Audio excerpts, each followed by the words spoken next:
ดับทุกข์หรืออริยมรรคมีองค์8มาศึกษากัน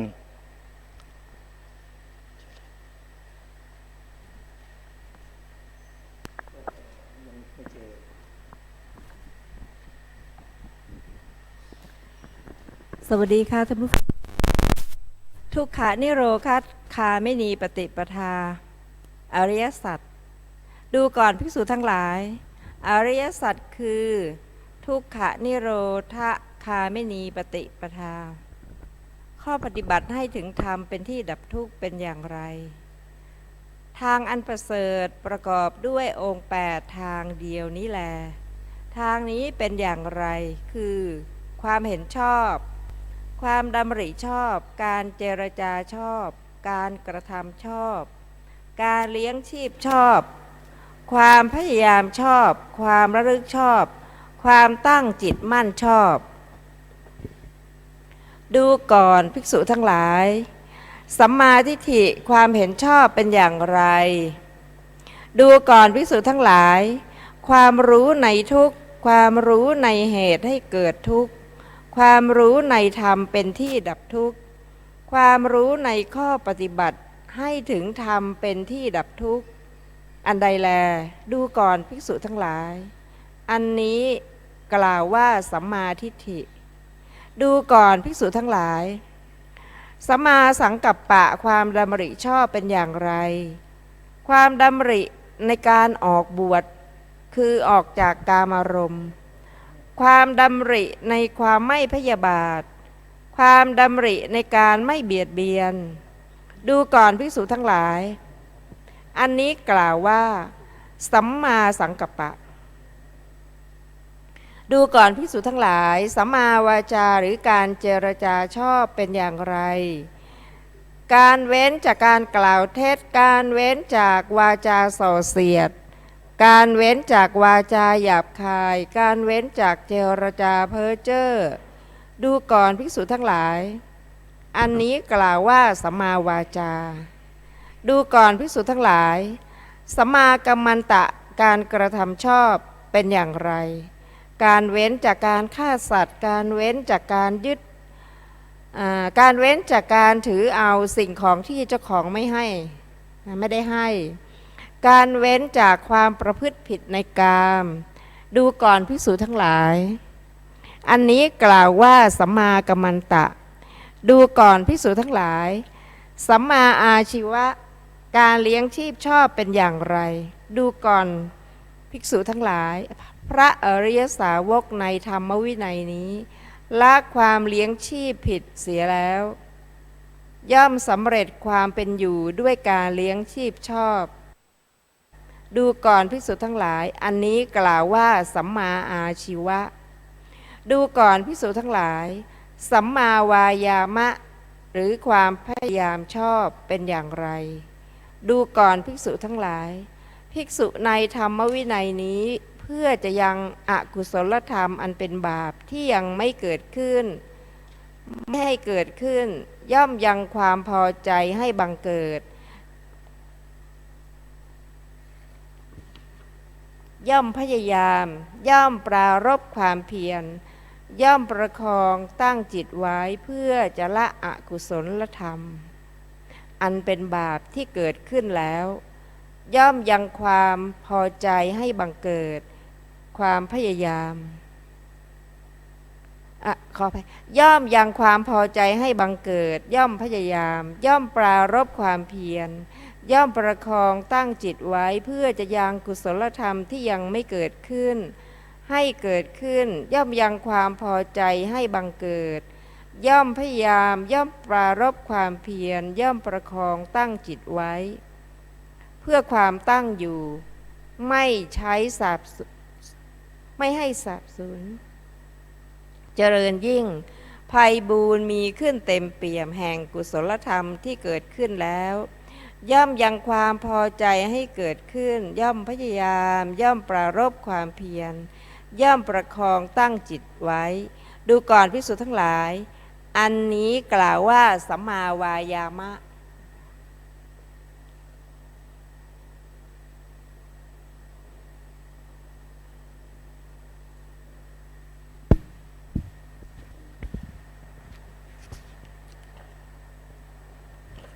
จำแนกอริยมรรคมีองค์8พระผู้มีพระภาคเจ้าตรัสกับภิกษุทั้งหลายว่าดูก่อนภิกษุทั้งหลายเราจักแสดงจักจำแนกอริยมรรคอันประกอบด้วยองค์8แก่เธอทั้งหลายเธอทั้งหลายจงฟังอริยมรรคนั้นจงใส่ใจให้ดีเราจักกล่าวภิกษุเหล่านั้นทูลรับพระดำรัสของพระผู้มีพระภาคเจ้าแล้วพระผู้มีพระภาคเจ้าตรัสว่าดูก่อนภิกษุทั้งหลายอริยมรรคอันประกอบด้วยองค์8เป็นไฉนคือสัมมาทิฏฐิสัมมาสังกัปปะสัมมาวาจาสัมมากัมมันตะสัมมาอาชีวะสัมมาวายามะสัมมาสติสัมมาสมาธิดูก่อนภิกษุทั้งหลายสัมมาทิฏฐิเป็นไฉนความรู้ในทุกข์ความรู้ในทุกขสมุทัยความรู้ในทุกขนิโรธะความรู้ในทุกขนิโรธคามินีปฏิปทาดูก่อนภิกษุทั้งหลายสัมมาสังกัปปะเป็นไฉนความดำริในการออกจากกามความดำริในอันไม่พยาบาทคืออัพยาบาทคือเมตตาความดำริอันไม่เบียดเบียนคืออวิสิงหาคือกรุณา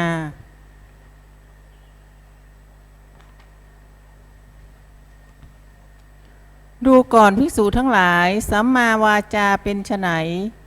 เจตนางดเว้นจากการพูดเท็จเจตนางดเว้นจากการพูดส่อเสียดเจตนางดเว้นจากการพูดหยาบคายเจตนางดเว้นจากการพูดเพ้อเจ้อดูก่อนภิกษุทั้งหลายสัมมากัมมันตะเป็นไฉนเจตนางดเว้นจากปาณาติบาตเจตนางดเว้นจากอทินนาทานเจตนางดเว้นจากกาเมสุมิจฉาจารดูก่อนภิกษุทั้งหลายสัมมาอาชีวะเป็นไฉนอริยสาวกในธรรมวินัยนี้ละการเลี้ยงชีพที่ผิดเสียสำเร็จชีวิตอยู่ด้วยการเลี้ยงชีพชอบดูก่อนภิกษุทั้งหลายสัมมาวายามะเป็นไฉนภิกษุในธรรมวินัยนี้ยังฉันทะให้เกิดพยายามปรารภความเพียรประคองจิตไว้ตั้งจิตไว้เพื่อมิให้บาปอกุศลธรรมที่ยังไม่เกิดบังเกิดขึ้นยังฉันทะให้เกิดพยายามปรารภความเพียรประคองจิตไว้ตั้งจิตไว้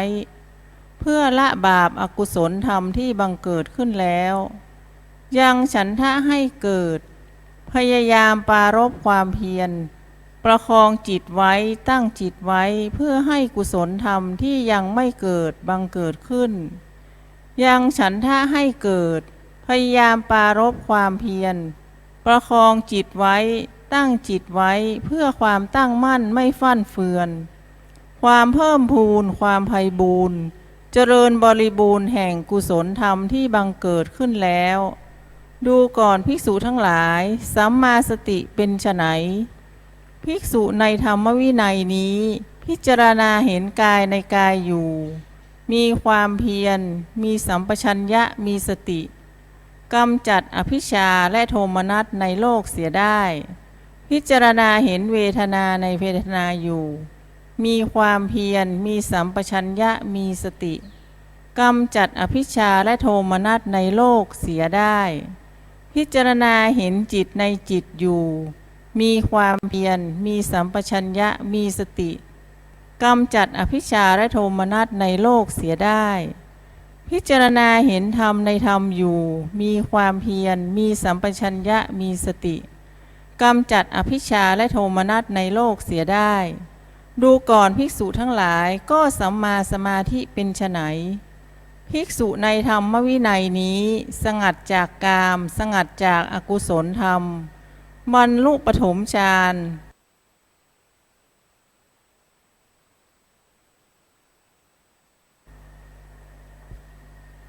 เธอบรรลุทุติยฌานมีความผ่องใสแห่งจิตในกาย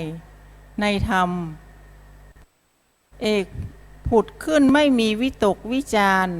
และวิตกวิจารสงบไปมีปีติและสุขเกิดแต่สมาธิอยู่ เธอมีอุเบกขามีสติมีสัมปชัญญะเสวยสุขด้วยนามกายและปีติสิ้นไปบรรลุตติยฌานมีพระอริยเจ้าทั้งหลายสรรเสริญว่าผู้ได้ฌานนี้เป็นผู้มีอุเบกขามีสติอยู่เป็นสุขเธอบรรลุจตุตถฌานมีไม่มีทุกข์ไม่มีสุขเพราะละสุขละทุกข์และดับโสมนัสโทมนัสก่อนๆได้มีอุเบกขาเป็นเหตุให้สติบริสุทธิ์อยู่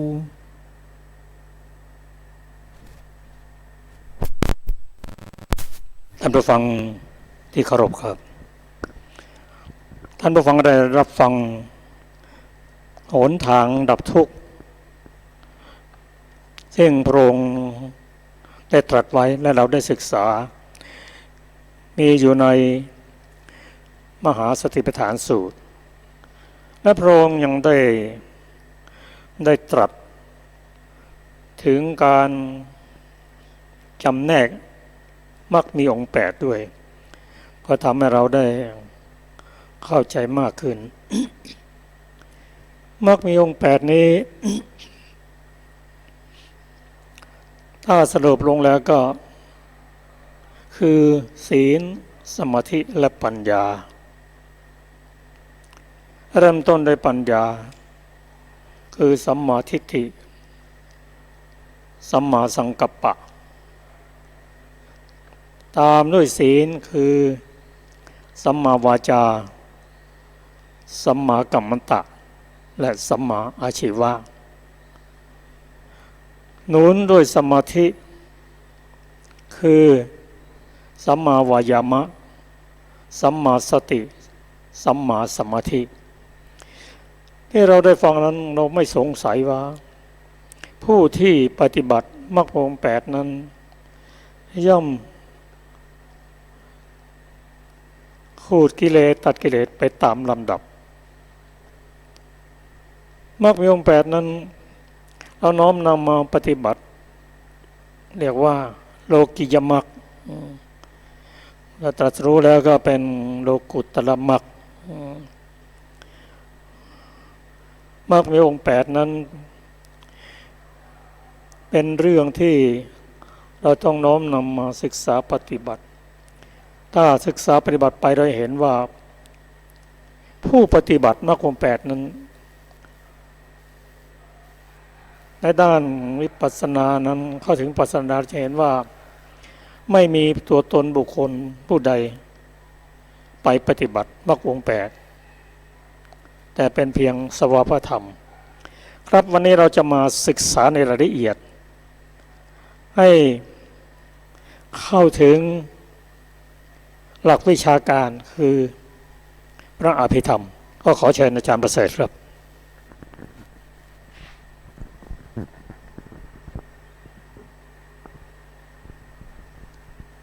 ขอกราบนมัสการพระมหาเถระพระสังฆาธิการและก็พระเถรานุเถระและผู้ฟังผู้ชมทุกท่านครับวันนี้ก็พูดถึงในเรื่องของมรรคมีองค์8ซึ่งมรรคมีองค์8นี่เป็นองค์แห่งการตรัสรู้ซึ่งอยู่ในมรรคจิตถ้าเราพูดจริงๆก็คือเขาจะอยู่ในมรรคจิตเขาจะเรียกว่าเป็นมรรคมีองค์8นะครับ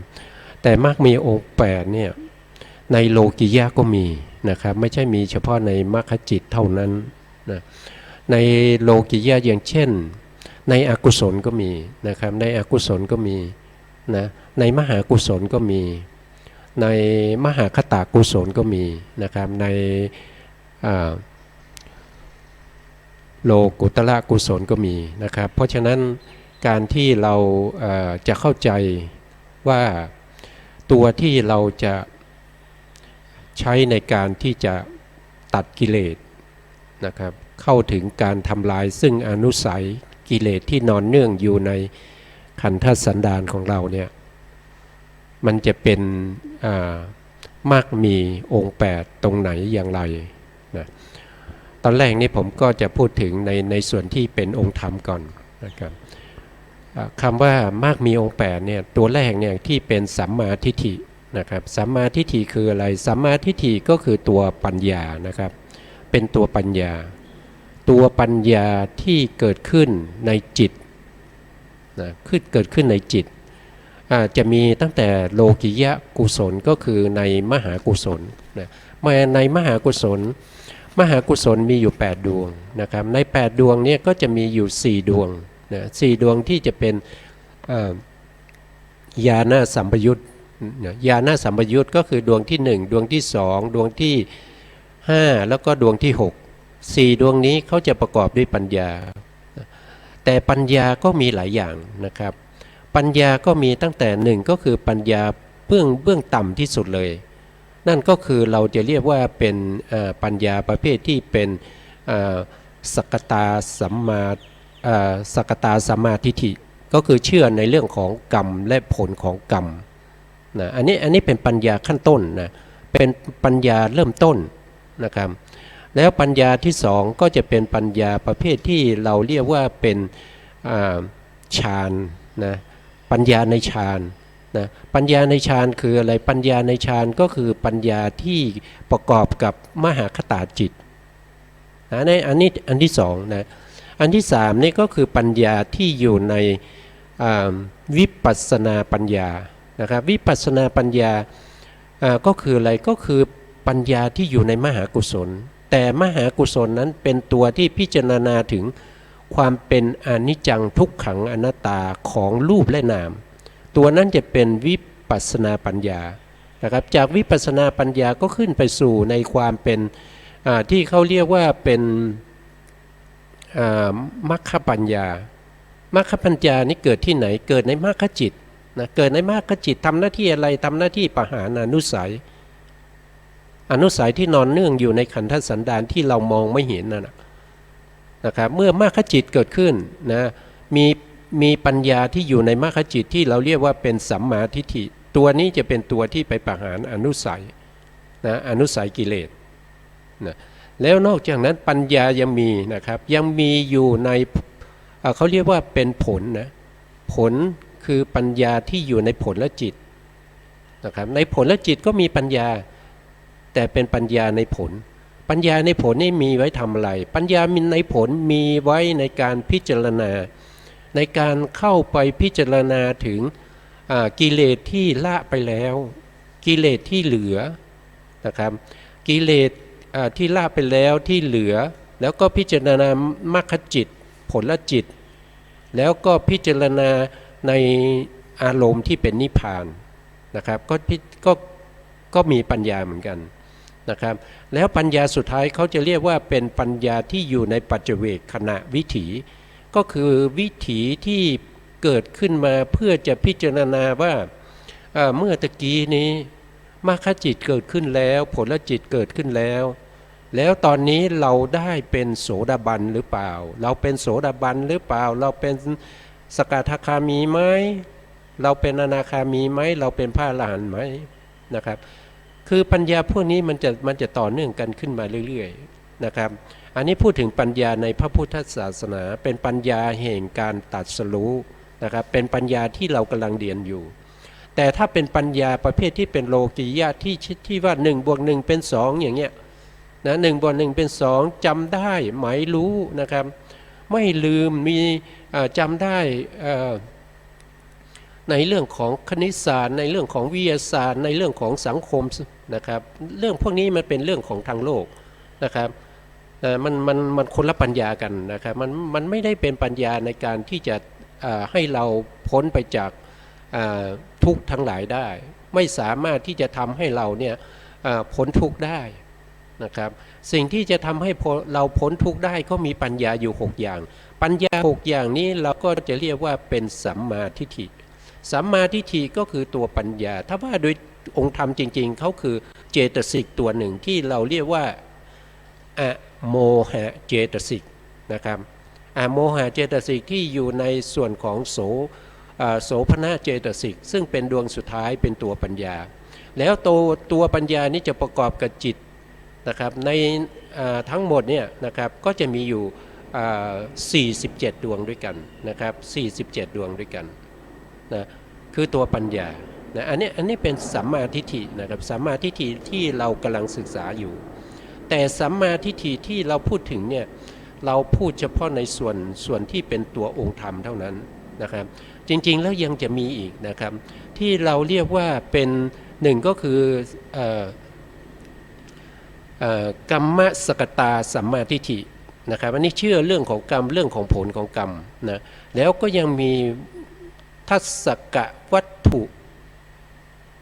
สัมมาทิฏฐินะครับอันนี้ก็มีความเชื่อในเรื่องของ10 อย่างนะถ้าเราอยากจะรู้ว่าเรามีปัญญาหรือไม่เราก็เทียบดูนะครับว่าเราเชื่อในเรื่องของกรรมไหมนะเราเชื่อเรื่องของกรรมไหมเราเชื่อว่าทำดีได้ดีไหมเราเชื่อว่าที่เรากำลังได้รับความทุกข์ความสุขอยู่ในขณะนี้เนี่ยเกิดจากผลของกรรมที่เราเคยทำไว้ในอดีตหรือเปล่าถ้าเราเชื่อในเรื่องพวกนี้แสดงว่าเรามีปัญญาขั้นที่1นะครับแล้วต่อมาขั้นที่2เนี่ยเราก็ต้องเชื่อในเรื่องของวัตถุ10 อย่างนะครับวัตถุ10 อย่างก็ที่ว่าทัศกะวัตถุสัมมาทิฏฐินะครับ10 อย่างคืออะไรหนึ่งก็คือเชื่อในเรื่องของการตรัสรู้นะครับในการตรัสรู้ของพระสัมมาสัมพุทธเจ้าเชื่อว่าพระพุทธองค์เนี่ยตรัสรู้อริยสัจ4จริงแล้วก็ฆ่ากิเลสได้หมดเป็นพระอรหันต์จริงๆนะครับเป็นผู้ที่มีพระมหากรุณาธิคุณต่อสรรพสัตว์ทั้งหลายนะครับพยายามที่จะทำให้สรรพสัตว์ทั้งหลายเนี่ยพ้นจากทุกข์นะครับเชื่อหรือเปล่าว่าพระพุทธองค์ตรัสรู้จริงอันนี้คือข้อที่1ในวัตถุเขาเรียกว่าทัศกะวัตถุสัมมาทิฏฐินะครับอันนี้คือข้อที่1นะข้อที่2ก็เชื่อหรือเปล่าว่าพระธรรมคำสั่งสอนของพระสัมมาสัมพุทธเจ้าที่ทรงแสดงไว้ 84,000 พระธรรมขันธ์นะครับหรือถ้าว่าด้วย1เนี่ยเชื่อหรือเปล่าว่าทำทั้งหมด 84,000 พระธรรมขันธ์เนี่ยมีรถอยู่รถเดียวรถนั้นก็คือวิมุตติรถนะครับมีวิมุตติรถเดียวเท่านั้น 84,000 พระธรรมขันธ์นะแต่ถ้าว่าด้วย2ก็จะได้แก่พระวินัยกับพระธรรมพระวินัยคืออะไรพระวินัยก็คือข้อควรประพฤติปฏิบัติไม่ว่าจะเป็นข้อห้ามในเรื่องของศีลแล้วก็ไม่ว่าจะเป็นเรื่องของการให้เราประพฤติปฏิบัติมันมีทั้งห้ามและให้ทำนะมันมีไม่ให้ทำกับให้ทำอันนี้เรียกว่าศีลนะครับที่เราเรียกว่าเป็นจาริตศีลกับวาริตศีลนะครับอันนี้เป็นเรื่องของศีลนะแล้วก็พระธรรมก็จะประกอบด้วยทั้งที่เป็นพระสูตรในเรื่องของสมาธินะครับในเรื่องของสมาธิที่ใครทำอะไรที่ไหนอย่างไรแล้วก็ได้บรรลุธรรมอย่างไรฟังธรรมบทไหนอย่างเช่นธรรมจักรกับปวัฒนสูตรเนี่ยพระพุทธองค์ทรงแสดงให้แก่ใครแล้วบุคคลที่ฟังแล้วเนี่ยตรัสรู้ธรรมนะครับเขาตรัสรู้ธรรมนะอันนี้เป็นพระธรรมนะครับแล้วก็พระธรรมนี่ยังประกอบด้วยพระอภิธรรมด้วยให้เรารู้ว่ากุศลจิตเป็นจิตที่มีจิตที่ไม่มีโทษให้ผลเป็นความสุขเป็นแต่สภาวะนะครับนิสิตะนิชีวะสภาวาไม่ใช่สัตว์ไม่ใช่บุคคลเป็นแต่สภาวะมีอยู่สังวิชันตินะครับเราสิ่งพวกนี้จะอยู่ในพระธรรมนะอยู่ในพระธรรมถ้าว่าโดย3ล่ะพระธรรมของพระพุทธเจ้าถ้าว่าโดย3ก็คือปิฎก3ก็คือมีพระวินัยปิฎกนะครับพระสุตตันตปิฎกพระอภิธรรมปิฎกนะครับพวกนี้ก็เป็นพระธรรมที่พระพุทธองค์ทรงแสดงไว้เราเชื่อหรือเปล่าว่าพระธรรมพวกนี้เนี่ยทำให้เราเนี่ยสามารถประพฤติปฏิบัติแล้วพ้นจากทุกข์ได้เราลองทำหรือยังเราทำได้ไหมนะครับแต่ถ้าไม่ชอบ3ก็เอาไปเอา5นะครับ5ก็มีนะครับ5ก็ได้แก่ทีฆนิกายมัชฌิมานิกายสังยุตตนิกายอังคุตรนิกายแล้วก็ขุตกานิกายผมไม่ชอบ5นะครับผมชอบ9เพราะว่า9เป็นเลขดี9หน้า9ก็มีนะครับ9ก็มีก็เรียกว่าเป็น ณวังคะสัตุศาสตร์มีองค์9ก็ไปศึกษาได้นะครับ9มีอะไรบ้างก็จะมีหนึ่งก็คือสุตตะนะครับสุตตะเคยยะเวยากรณะกาถาอุทานอิติอุตกะนะครับอภูตธรรมเวธรรมละแล้วก็ชาดกนะครับก็จะมี9ก็เราชอบอันไหนก็สามารถศึกษาได้นะครับธรรมพวกนี้เป็นธรรมที่ประพฤติปฏิบัติได้จริงสามารถนำเราออกจากทุกข์ได้จริงมีมรรคผลนิพพานเป็นต้นอันนี้ก็คืออะไรก็คือปัญญาเหมือนกันถ้าเราไม่เชื่อสิ่งพวกนี้มันก็ไม่ใช่ปัญญาเราเชื่อแล้วก็เราประพฤติปฏิบัติได้เราเชื่อมั่นในตัวเองเราสามารถทำได้พวกนี้ก็จะเป็นปัญญานะครับเป็นปัญญาระดับที่สูงขึ้นมาอีกนะนอกจากเชื่อพระพุทธเจ้าว่าตรัสรู้จริงตรัสรู้ได้ด้วยพระองค์เองพระองค์เป็นพระอรหันตสัมมาสัมพุทธเจ้าเชื่อในพระธรรมคำสั่งสอนของพระพุทธเจ้าว่าสามารถนำเราออกจากทุกข์ได้จริงแล้วก็เชื่อในพระอริยสงฆ์นะครับว่าผู้ที่ประพฤติปฏิบัติตามแล้วสามารถที่จะเป็นพระอริยเจ้านะครับเป็นพระอริยเจ้าประพฤติดีปฏิบัติชอบนะครับปฏิบัติตรงปฏิบัติเพื่อรู้ธรรมเป็นเครื่องออกจากทุกข์ปฏิบัติสมควรแล้วนะครับแล้วก็ได้เป็นพระอรหันต์ด้วยนะครับสิ้นจากอาสวะกิเลสท่านเชื่อไหมว่ามีบุคคลที่ประพฤติปฏิบัติตามพระพุทธองค์แล้วก็ตรัสรู้ตามพระพุทธองค์อันนี้ก็เป็นปัญญาอีกระดับหนึ่งอันนี้ก็3อย่างนะครับแล้วก็ท่านเชื่อไหมว่าคุณพ่อเนี่ยมีคุณนะครับคุณพ่อของเราเนี่ยมีคุณต่อเราเชื่อไหมอันนี้ก็เป็นปัญญานะครับเชื่อไหมว่าคุณแม่เนี่ยมีคุณอันนี้ก็เป็นปัญญานะครับอยู่ในทัศกะวัตถุสัมมาทิฏฐินะครับท่านเชื่อหรือเปล่าว่านะครับบุคคลที่เกิดขึ้นมาแล้วผุดโตทันทีที่เราเรียกว่าโอปปาติกะท่านเชื่อไหมนะพวกนี้ก็เป็นปัญญานะครับเป็นปัญญาท่านเชื่อไหมว่าการที่เราลุกลับนะครับเราทำสักการะเราบูชาพวกนี้มันมีผลนะเชื่อหรือเปล่าพวกนี้ก็เป็นปัญญาเหมือนกันนะครับเป็นปัญญาเหมือนกันนะแล้วนอกจากนั้นนะครับนอกจากทัศกะวัตถุสัมมาทิฏฐิแล้วก็ยังมีจตุกะสัมมาทิฏฐิอีกนะครับจตุกะสัมมาทิฏฐิก็คืออะไรเชื่อในเรื่องของสัจจะสี่เชื่อในเรื่องของความทุกข์นะครับเชื่อว่าการเกิดเป็นทุกข์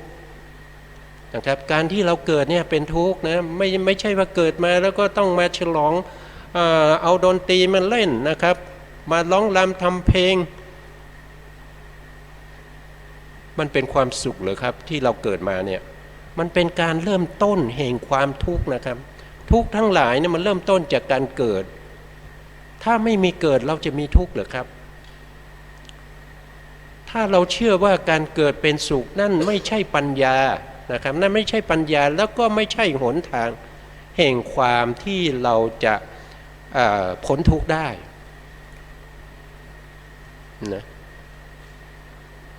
นะครับคนส่วนใหญ่ก็มีความเชื่อว่าความเกิดนี่เป็นสุขนะครับแต่ความตายเป็นทุกข์นะจริงๆแล้วความตายมีได้ก็เพราะว่ามีความเกิดเพราะว่ามันเริ่มต้นจากการเกิดนี่มันเป็นตัวทุกข์นะครับเพราะฉะนั้นถ้าเราไม่เชื่อว่าการเกิดเป็นทุกข์เนี่ยเราไม่สามารถที่จะรู้แจ้งเห็นจริงในสภาวะธรรมทั้งหลายได้เลยนะเพราะฉะนั้นเราจำเป็นที่จะต้องเข้าใจในสภาวะธรรมตามความเป็นจริงให้ได้ว่าทุกขสัจที่เราเรียนมาเนี่ยนะครับเราเรียนมาเมื่อหลายอาทิตย์ที่แล้วที่ผ่านมาในเรื่องของทุกขสัจนะครับองค์ธรรมของทุกขสัจก็คือได้แก่นะครับอันดับแรกเลยที่เราได้มาเราเรียกว่าเป็นนามเขาเรียกว่าเป็นปฏิสนธินะครับแต่ถ้าว่าโดยศัพท์แล้วเขาจะเรียกว่าเป็นวิบากนามขันธ์นะวิบากนามขันธ์4 แล้วก็กรรมชรูปที่เราได้มาตั้งแต่ปฏิสนธิอันนี้เป็นตัวทุกข์เลยนะอันนี้เป็นตัวทุกข์เลยนะครับวิบากคืออะไรวิบากก็คือปฏิสนธิจิตนะครับวิบากที่เราได้ครั้งแรกเนี่ยนะครับสัตว์โลกที่เวียนว่ายตายเกิดอยู่ใน30ภูมิเนี่ยยกเว้นอสัญญาสัตตภูมิซึ่งไม่มีจิตนะครับมีอยู่ทั้งหมด19ดวง19ดวงนี้เราเรียกว่าเป็นวิบากเป็นวิบากนอกจากเป็นวิบากและวิปากจิตแล้วยังมีเจตสิกประกอบอีกเจตสิกที่ประกอบก็จะมีเวทนามีสัญญาแล้วก็มีสังขารนะครับเมื่อรวมกันแล้วก็เป็น4นี้ก็จะเรียกว่าเป็นวิบากนามขันธ์4นะครับแล้วก็ได้กรรมชรูปมาอีกกรรมชรูปก็จะมีเท่าอย่างเช่นพวกเราเป็นมนุษย์เนี่ยก็จะมีตั้งแต่หัตถยารูปนะครับวัตถุรูปนั่นเองนะวัตถุทัศกะกลาบภาวะทัศกะกลาบแล้วก็กายทัศกะกลาบนะครับเราก็จะได้กลาบรูปกลาบมา3กลาบนะครับแต่ในแต่ละกลาบก็จะมีอยู่10รูปนะครับที่รวมกันเป็นกรรมชรูปที่เกิดที่อุปาทขณะของปฏิสนธิจิตเกิดพร้อมกับปฏิสนธิจิตซึ่งได้มาซึ่งความทุกข์ได้มาซึ่งก้อนทุกข์นะครับใครมอบให้ก็กรรมไงครับกรรมที่เราเคยทำไว้ในอดีตเนี่ยเขามอบมาให้เรานะคุณทำกรรมนี้นะคุณเอาความทุกข์ก้อนนี้ไปเลยนะครับคือวิบากนามขันธ์4กับกรรมชรูปที่ได้มาเกิดเป็นมนุษย์คุณเอานี้ไปนะเพราะคุณทำบุญนะครับอันนี้เป็นผลของบุญคุณเอานี้ไปเลยนะอีกคนหนึ่งมาอ้าวคุณนี่ทำบาปมากนี่คุณก็เอาน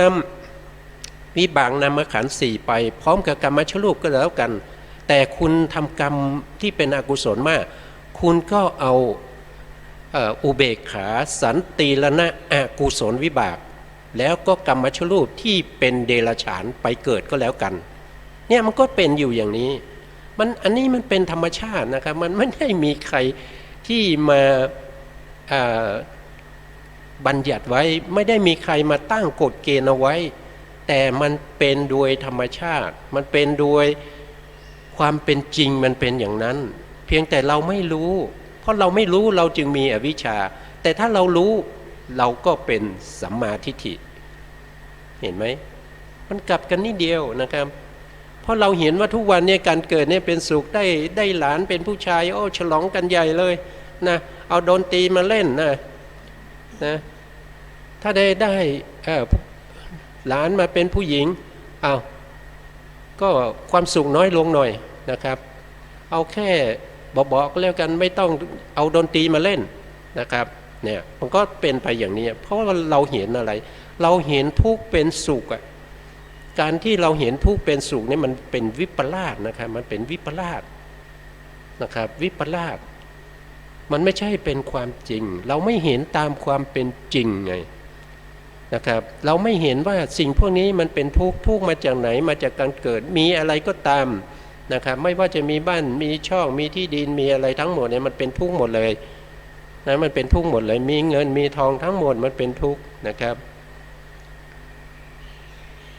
ถ้าเราไม่มีเนี่ยมันจะสุขนะเราไม่มีจะสุขเราไม่เกิดเนี่ยมันจะเป็นสุขนะแต่ที่เรามาเกิดต้องมาเวียนว่ายตายเกิดเนี่ยเพราะว่ากรรมเรายังมีอยู่แล้วกรรมเราเนี่ยมีมากมายไม่รู้ว่าจะหมดเมื่อไหร่นะครับตัวที่จะทำให้กรรมหมดไปได้นั่นก็คือการเจริญวิปัสสนาให้เข้าถึงสภาวะของความเป็นจริงนะครับ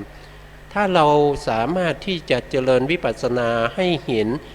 นามรูปได้นะครับให้เห็นอนิจจังทุกขังอนัตตาของรูปได้เนี่ยอย่างนี้เนี่ยเขาจะตัด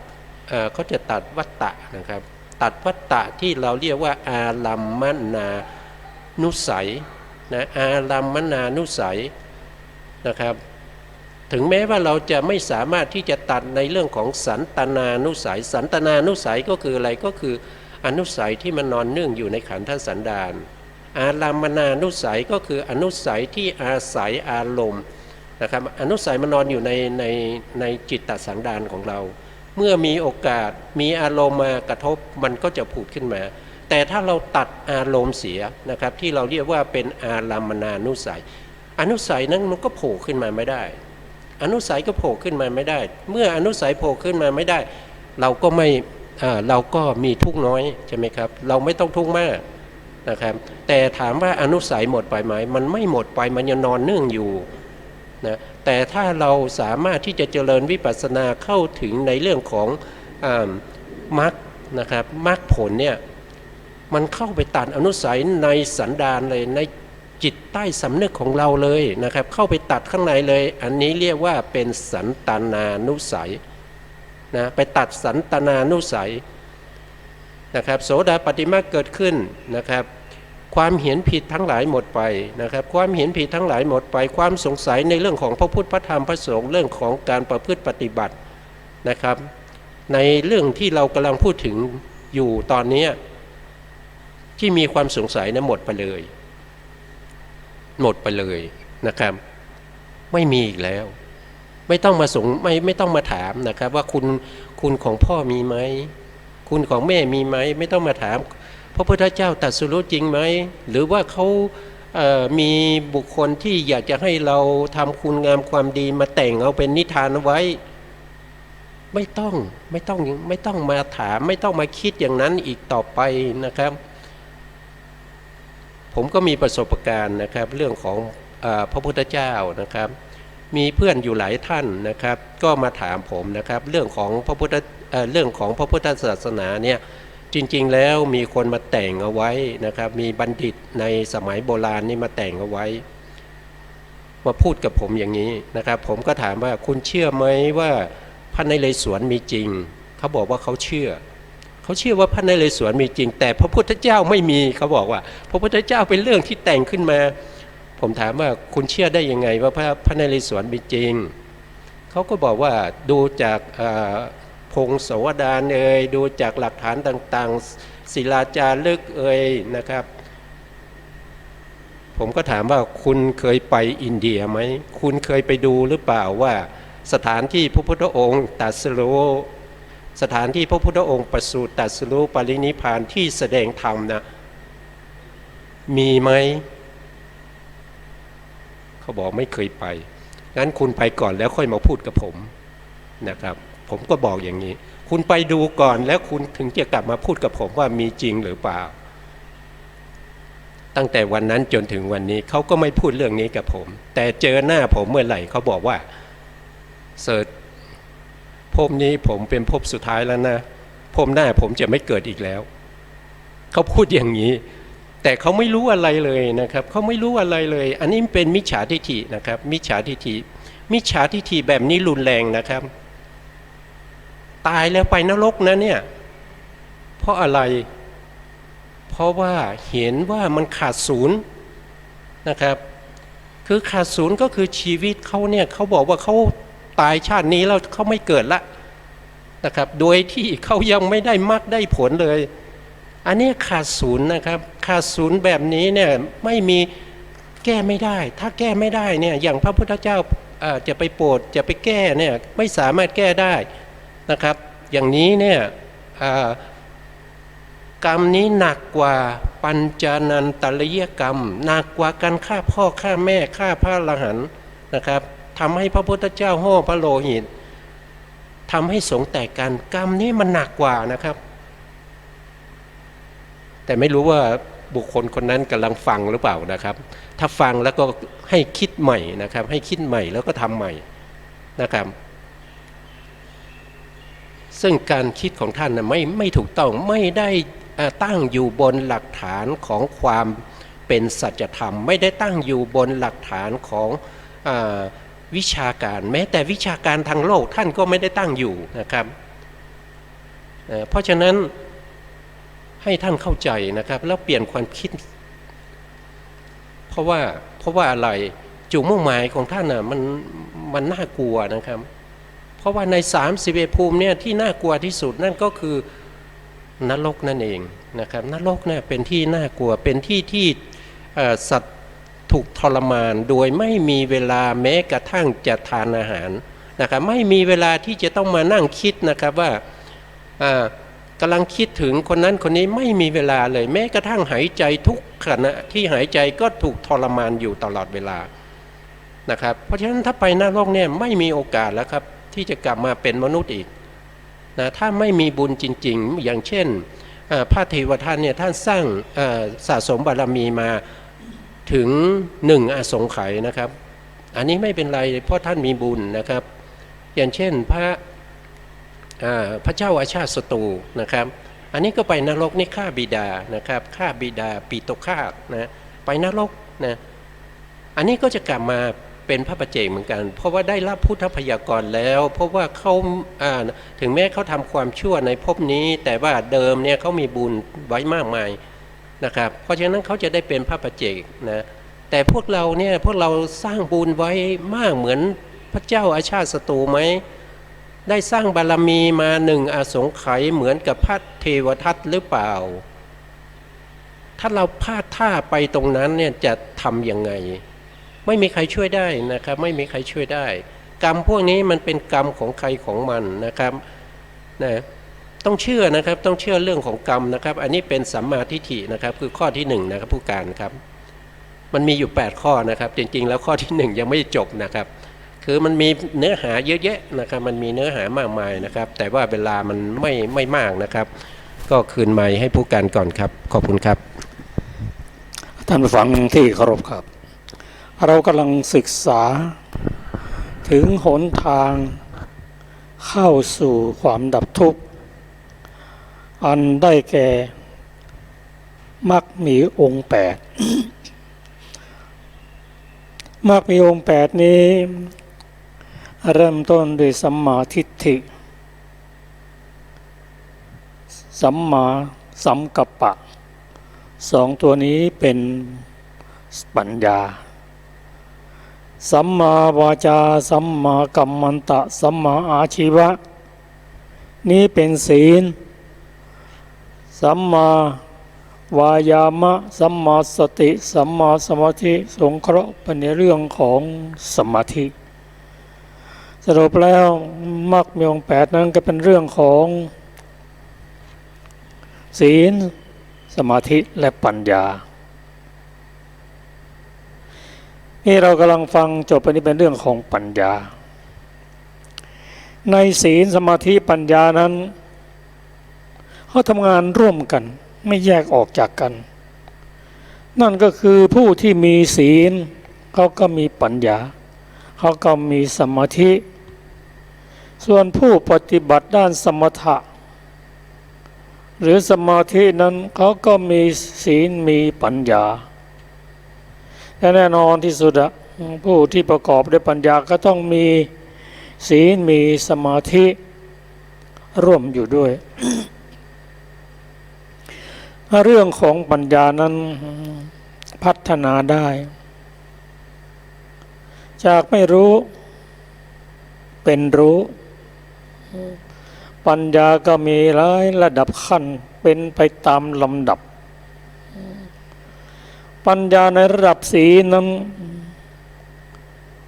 ก็ระงับกิเลสในส่วนหยาบได้แก่ทางกายและวาจาด้านสมาธินั้นปัญญาของเขานั้นก็อยู่ในระดับกดข่มนิวรณ์อันได้แก่กามฉันทะพยาปาทะทีนามิทะอุทธัจจะกุกุจจะและวิจิกิจฉาระงับได้แต่ไม่ใช่อย่างเด็ดขาด ส่วนปัญญาที่พัฒนาระดับสูงแล้วเป็นเรียกว่าอธิปัญญามีตัวอธิศีลอธิจิตเป็นตัวทำงานร่วมก็ย่อมมีขีดความสามารถ ที่จะแก้ ปัญหาระดับทุกข์ที่สุดคือไม่ต้องเกิดไม่ต้องแก่ต้องเจ็บต้องตายผู้มีปัญญาในระดับไหนนั้นก็ถือว่าจะได้รับผลจากการปฏิบัติตามสมควรแก่ปัญญา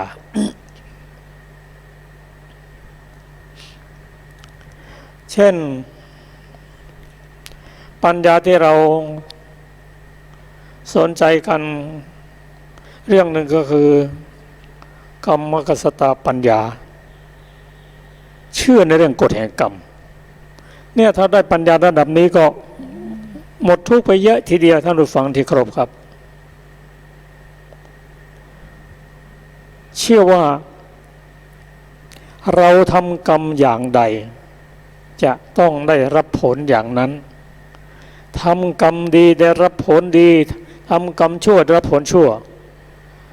ส่วนการที่จะให้ผลนั้นก็ขึ้นอยู่กับปัจจัยหลายอย่างเพราะชีวิตของคนเรานั้นทำดีก็มีทำชั่วก็มีทำดีได้ดีทำชั่วได้ชั่วทำดีเองได้รับผลดีเองทำชั่วเองได้รับผลช่วยเองไม่ใช่บิดามารดาพี่น้องสาโลหิตเป็นผู้ทำให้เราทำเองเชื่อว่าทุกสิ่งทุกอย่างที่เราปรารถนานั้นจะได้ก็ด้วยศีลสมาธิปัญญาหรือได้ด้วยบุญถ้าเราเชื่ออย่างนี้นะลดภาระไปได้เยอะทีเดียวแต่ไม่เชื่อก็ต้องมาอาศัยบุคคลอื่นอาศัยเทพซึ่งท่านก็ช่วยได้ตามสมควรกับบุญของเราที่ทำไว้ในการก่อนเราไม่ต้องไปเสียเวลาในการไปอ้อนวอนซึ่งมีอยู่มากมายที่เราเห็นอยู่ทุกวันนี้ทำไมคนนั้นถึงโชคดีทำอะไรก็เป็นเงินเป็นทองไปหมดเพราะบุญของเขากรรมเก่าที่เป็นกุศลเป็นกุศลที่เป็นอดีตเหตุก็ให้ผลในปัจจุบันพุทธศาสนาเป็นศาสนาแห่งเหตุและผลถ้าทำอะไรมีเหตุมีผลแล้วก็สมเหตุสมผลก็ถือว่าเป็นปัญญาระดับหนึ่ง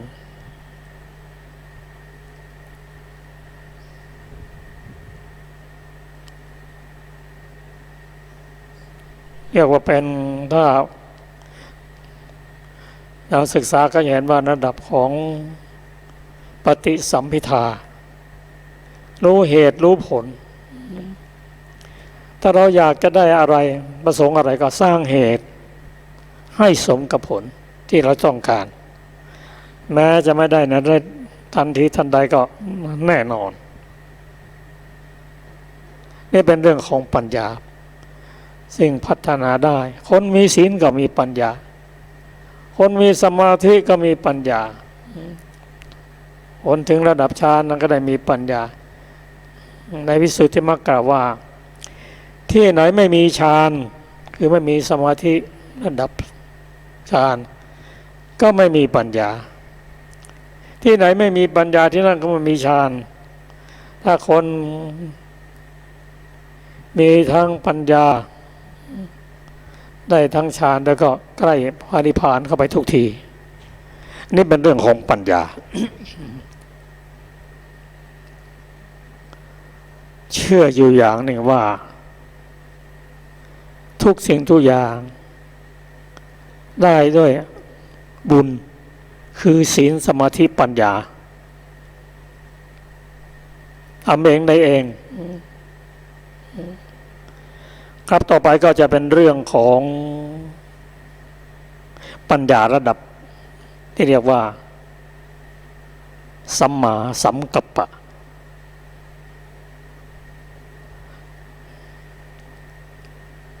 สมาธิทีนั้นองค์ธรรมนั้นก็ได้แก่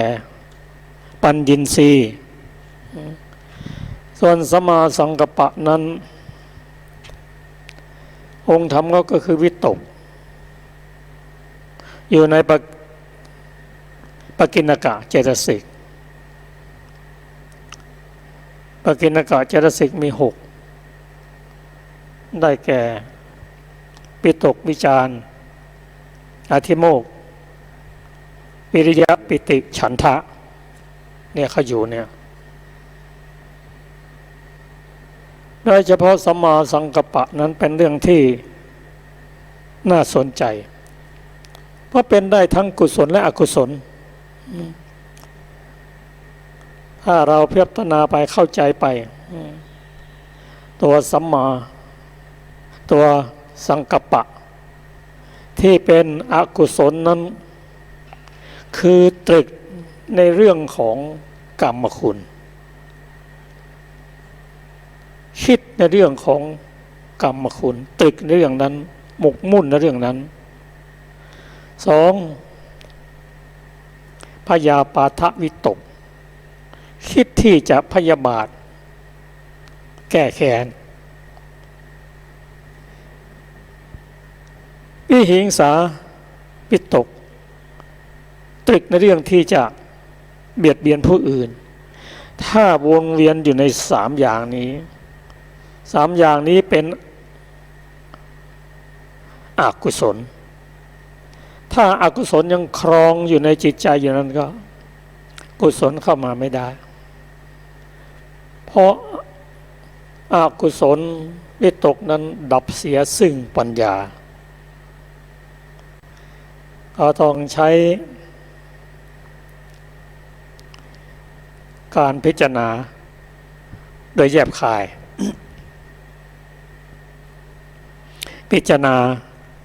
ดูให้เห็นคุณเห็นโทษแล้วก็ใช้ปัญญาพัฒนาเพื่อที่จะให้เปลี่ยนที่จะเปลี่ยนจากอกุศลวิตกเป็นกุศลวิตกพอเห็นว่าเมื่ออะไรก็ตามถ้ามีอกุศลวิตกแล้วก็คิดไม่ออกเพราะมันบังปัญญามันเหมือนเมฆหมอกบังดวงจันทร์ดวงอาทิตย์อย่างนั้นถ้าขจัดเสียซึ่งอกุศลวิตกเป็นกุศลวิตกตัวปัญญาเกิดขึ้นเพราะฉะนั้นในมรรคมีองค์8นั้นสัมมาสังกัปปะจึงเป็นตัววิตกที่ได้พัฒนาขึ้นแล้วเป็น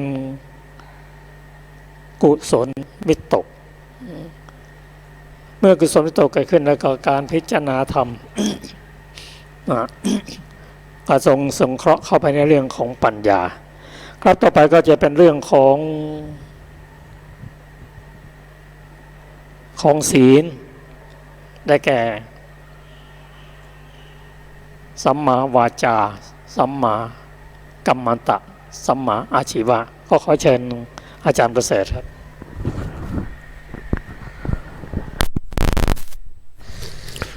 ครับขอบคุณครับก็จริงๆแล้วเนี่ยเรื่องของมรรคมีองค์8ที่เรากำลังศึกษาอยู่เนี่ยเป็นเรื่องที่มีเนื้อหาค่อนข้างจะเยอะอยู่นะครับค่อนข้างจะเยอะอยู่คำว่าสัมมาทิฏฐินะครับคือตัวปัญญาเนี่ยการที่เราจะใช้คำว่าปัญญาญาณะสัมมาทิฏฐิเนี่ยถ้าเราดูแล้วมันจะต่างกันนะครับมันจะต่างกันนะมันจะไม่เหมือนกันนะครับถ้าเราใช้คำว่าสัมมาทิฏฐิเนี่ยเราต้องบอกว่าสัมมาทิฏฐินี่คือเจตสิกสัมมาทิฏฐิที่ประกอบอยู่ในมรรคจิตหรือผลจิตนะแต่ถ้าเราพูดถึงตัวปัญญาที่อยู่ในมหากุศลเนี่ยเราใช้คำว่าญาณะนะครับอย่างเช่นเราเห็นว่าในมหากุศลเนี่ยเขาจะเขียนว่าสมนัสสะสหกตังญาณสัมปยุตตังอสังขาริกังเขาจะใช้คำว่าญาณะนะเขาไม่ใช้คำว่าสัมมาทิฏฐินะครับเขาไม่ใช้สัมมาทิฏฐินะในมหากุศลเนี่ยเขาจะไม่ใช้สัมมาทิฏฐิแล้วก็ในฌานเขาก็ไม่ใช้คำว่าสัมมาทิฏฐิเขาจะใช้สัมมาทิฏฐิต่อเมื่ออยู่ในมรรคจิตหรือผลจิตเท่านั้น นะครับเพราะฉะนั้นการใช้คำว่าสัมมาทิฏฐิเนี่ยมันก็จะต่างกันนะครับมันจะต่างกันเพราะฉะนั้นถ้าเราเอ่ยถึงว่าสัมมาทิฏฐิเราต้องเข้าใจว่ามันอยู่ในมรรคจิตหรือว่าอยู่ในผลจิตแต่ถ้าเราใช้คำว่าปัญญามันอยู่ในมหากุศลนะครับอยู่ในมหากุศลหรือว่าอยู่ในฌานอยู่ในฌานก็ได้นะในอัปปนาฌานก็ได้เพราะฉะนั้นเขาจะใช้ต่างกันนะทำไมเขาใช้ต่างกันก็เพราะว่ามันทำหน้าที่ต่างกันครับมันทำหน้าที่ต่างกันถ้าเราใช้ปัญญาเนี่ยนะครับถ้าเราใช้ปัญญาหรือญาณะนะครับที่อยู่ในมหากุศลหรือว่าอยู่ในฌานจิตอันนี้เขาจะทำหน้าที่แค่เป็นตัดทางฆะประหารหรือว่าวิขำพนะประหารเท่านั้นแต่ถ้าใช้คำว่าสัมมาทิฏฐิที่อยู่ในมรรคจิตเนี่ยเขาจะเป็นการประหารโดยเป็นสมุเฉทเรียกว่าสมุเฉทประหารนะครับเขาจะใช้ไม่เหมือนกันนะเขาใช้ไม่เหมือนกันนะครับเพราะฉะนั้นคำว่าปัญญาคำเดียวเนี่ยนะครับมันมีทั้งโลกิยะและโลกุตระนะครับในส่วนที่เป็นโลกิยะก็จะมีทั้งที่เป็นมหากุศลเนี่ยจะเกิดขึ้นบางครั้งก็เกิดขึ้นแค่ในชวนะแค่7ขณะนะครับบางครั้งก็เกิดขึ้นมากมายนะครับอย่างเช่นในฌานจิตเนี่ยเข้าฌาน1 ชั่วโมงเนี่ยมหากุศลที่อยู่ในเขาไม่เรียกมหากุศลเขาเรียกปัญญานะครับปัญญาที่อยู่ในฌานจิตที่เกิดขึ้นเนี่ยก็จะเกิดขึ้นมากมายนะครับเข้าฌาน1 ชั่วโมงเนี่ยนะปัญญาที่อยู่ในฌานจิตก็จะเกิดขึ้น1 ชั่วโมงถ้าเข้าฌาน2 ชั่วโมง3 ชั่วโมงหรือว่าเป็นวันเนี่ยปัญญานั้นก็จะเกิดอยู่ในฌานจิตนั้นเป็นวันเหมือนกันนะครับแต่เขาไม่ได้ทำหน้าที่ในการประหารกิเลสโดยสมุเฉทเขาแค่ไปข่มเอาไว้นะครับเขาแค่ไปข่มเอาไว้ไม่ให้กิเลสเกิดขึ้นในขณะที่เราเข้าฌานนะครับถ้าเรายังอยู่ในฌานในกิเลสเกิดไม่ได้แต่ถ้าเราออกจากฌานเมื่อไหร่กิเลสสามารถเกิดได้ทุกเวลานะครับทุกเวลาเมื่อเราเผลอนะครับเมื่อเราขาดสตินะครับอกุศลจิตเนี่ยมันก็จะเข้ามาอกุศลจิตก็คือกิเลสนั่นเองนะครับกิเลสก็จะเข้ามาทันทีเพราะว่ากิเลสเนี่ยมันเข้ามาโดยเป็นความเคยชินเป็นเพื่อนที่สนิทที่สุดของเราอยู่แล้วมันไม่จำเป็นจะต้องบอกว่าผมขออนุญาตเข้าไปในบ้านหน่อยนะผมขออนุญาตเข้าไปเอามือถือในห้องนอนหน่อยนะผมจะเข้าไปในห้องน้ำหน่อยนะไม่ต้องเลยนะครับมันเหมือนกับว่าเป็นคนเดียวกับเราเหมือนกับสามีภรรยานะครับกุศลเนี่ยนะกิเลสเนี่ยนะมันเป็นเหมือนเรากับเขาเนี่ยเป็นตัวเดียวกันเลยนะเขาจะทำอะไรเขาไม่ต้องบอกเราหรอกนะเขาไม่ต้องบอกเรานะครับแต่ว่าเวลาเราจะไปเจริญวิปัสสนาเนี่ยเราต้องบอกเขานะเราต้องบอกเขานะเราไปนั่งอยู่เดี๋ยวเขาก็มาเดี๋ยวก็มาอย่างเงี้ยนะครับนะเราไม่มีโอกาสหรอกครับที่จะเข้าไปเห็นนามและรูปนะครับถ้าเรายังเป็นสามีภรรยากับอกุศลจิตกับกิเลสเหล่านี้นะครับกิเลสเหล่านี้มันติดตามเรานะครับเหมือนกับเงาเลยนะครับเราไปที่ไหนมันไปหมดนะแล้วมันจะทำอะไรมันไม่บอกเราเลยนะครับเวลาเรานั่งไหว้พระสวดมนต์เนี่ยเรากำลังทำคุณงามความดีเนี่ยมันแทรกขึ้นมาทันทีเลยโดยมันไม่ขออนุญาตเลยนะมันไม่มาบอกเลยนะว่าโทษนะเดี๋ยวขอเวลานอกหน่อยมันไม่บอกเลยมันแทรกขึ้นมาทันทีเลยมันทำให้เราสวดมนต์ผิดเลยนะครับพอสวดมนต์ผิดเราก็ไม่รู้ว่าเราสวดถึงตอนไหนอยู่วรรคไหนตอนไหนเราจะสวดอะไรต่อเนี่ยมันสะดุดหมดเลยนะครับก็เพราะอะไรเพราะว่าอกุศลเนี่ยมันแทรกเข้ามาในใจโดยมันไม่ได้ขออนุญาตเราเลยนะมันเข้ามาทันทีเลยเราเผลอมันเข้ามาทันทีเลยมันสนิทกับเรามากนะ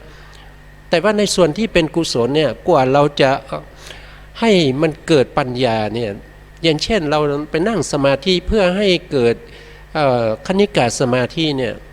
นะครับใช้เวลา2-3 วันเนี่ยบางทีมันคณิกาสมาธิยังไม่เกิดเลยนะยังไม่เกิดขึ้นเลย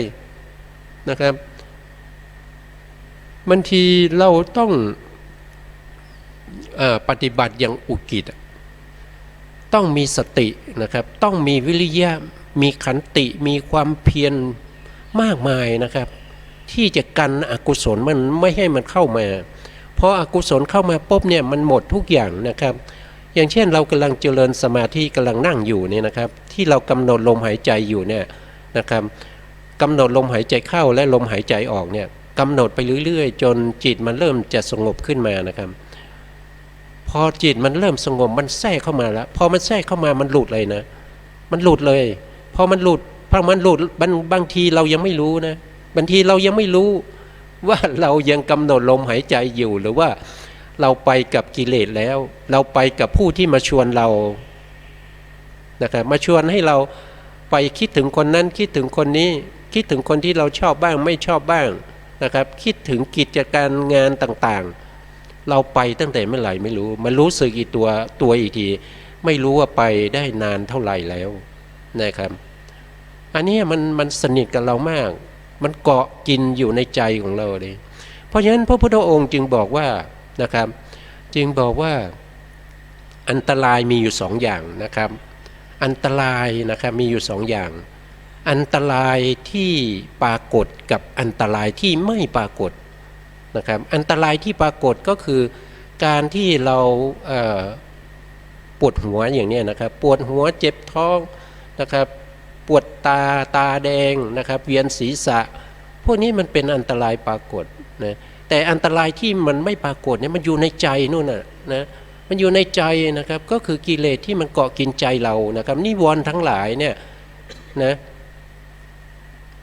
กามฉันทานิวรณ์นะครับพยาปาทานิวรณ์นะพวกนี้มันเกาะกินใจเรานะมันเป็นอันตรายที่ไม่ปรากฏแล้วมันเป็นอันตรายที่เข้าไปฝังอยู่ในใจของเราด้วยนะถ้าเราพูดถึงว่าสมัยก่อนนี่มีสงครามนะครับสงครามเนี่ยเขาก็มีกำแพงเมืองล้อมใช่ไหมครับเมื่อเราปิดประตูกำแพงนะครับข้าศึกก็เข้าไม่ได้นะครับข้าศึกก็เข้าไม่ได้แต่กิเลสนี่มันอยู่ในนั่นเลยนะมันอยู่ในใจเราเลยไม่ต้องรอเปิดประตูนะครับมันอยู่ในใจเราเลยนะอันนี้มันเป็นกิเลสที่เรามองไม่เห็นนะครับเรามองไม่เห็นการที่เราทำธุรกิจแล้วได้ประสบความสำเร็จได้เงินมาเยอะแยะเป็นพันล้านหมื่นล้านแสนล้านนะครับแต่เราไม่หยุดอ่ะถ้าเราได้แสนล้านเราอยากจะได้เป็นล้านอ่ะโดยไม่คิดนะครับว่าการกระทำธุรกิจของเรามันจะไปเบียดเบียนใครนะครับมันจะไปเบียดเบียนใครนะการทำธุรกิจของเราเมื่อทำไปแล้วมันไปเบียดเบียนเราก็ไม่สนใจนะครับเราก็พยายามที่จะทำให้ได้โดยการใช้วิธีต่างๆเช่นนะครับติดต่อกับผู้มีอำนาจนะครับให้เงินให้ทองเขานะครับไปทำความสนิทสนมกับผู้มีอำนาจให้เขาเนี่ยอำนวยความสะดวกนะสิ่งพวกนี้มันเป็นอะไรมันเป็นตัณหามันเป็นกิเลสที่มันอยู่ในใจของเรามันไม่รู้จักพอมันไม่รู้จักพอนะครับมันไม่รู้จักอิ่มนะมันไม่รู้จักอิ่มไม่รู้จักพอแล้วเราไม่รู้จักมันเนี่ยสำคัญว่าเราไม่รู้จักมันนะครับถ้าเรารู้จักมันถ้าเรารู้จักพอนะครับเราพอแล้วนะครับตอนนี้มี7-8 แสนล้านนะครับมีเป็นร้อยหมื่นล้านเนี่ยเราพอแล้วนะครับเราพอแล้วเราไปทำบุญนะครับแต่เราไม่ได้คิดอย่างนั้นนะครับไม่ได้คิดอย่างนั้นนะครับนะคนไม่มีก็อยากจะมีคนมีก็อยากจะมีให้มากขึ้นเรื่อยๆนะครับพวกนี้มันเป็นตัณหาหมดเลยนะเพราะการอยากเนี่ยมันเป็นความทุกข์นะมันเป็นความทุกข์นะยังไม่ได้พูดถึงเรื่องของผู้การให้พูดนะครับ ก็พูด ในในเรื่องของศีลยังไม่ได้พูดนะครับสัมมาวาจาสัมมากัมมันตะสัมมาอาชีวะนะครับจริงๆแล้วในเรื่องของสัมมาทิฏฐิก็ยังไม่จบนะครับก็ขอคืนไมค์ให้ผู้การครับขอบคุณครับ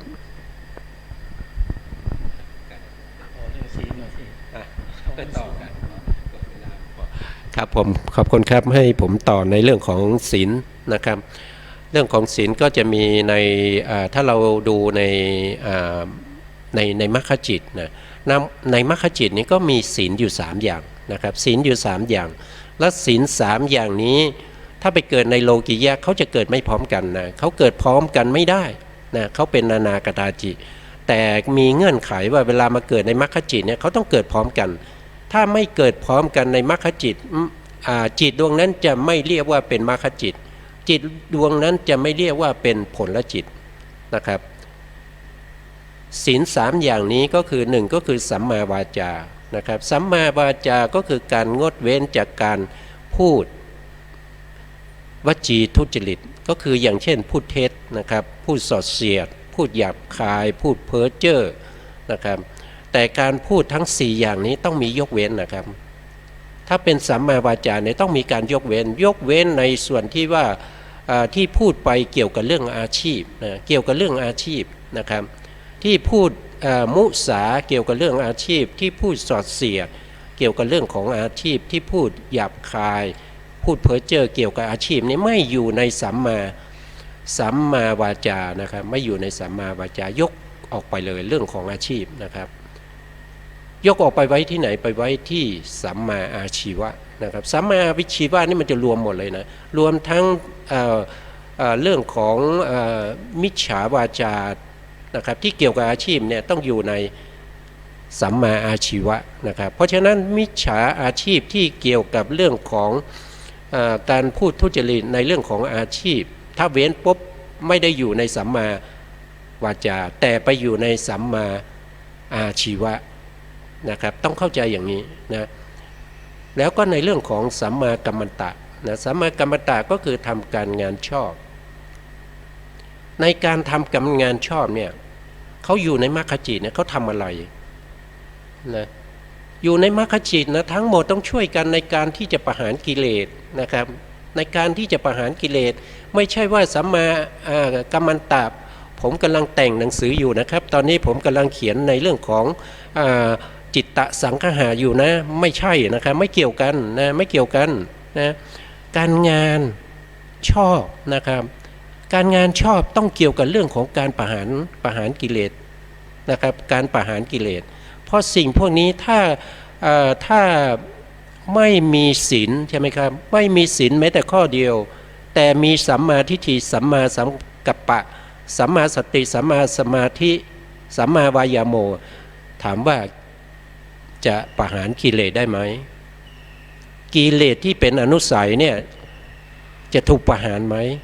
ไม่ถูกประหารนะครับเพราะฉะนั้นองค์8ที่เกิดในมรรคจิตทุกดวงเนี่ยจะต้องมีการ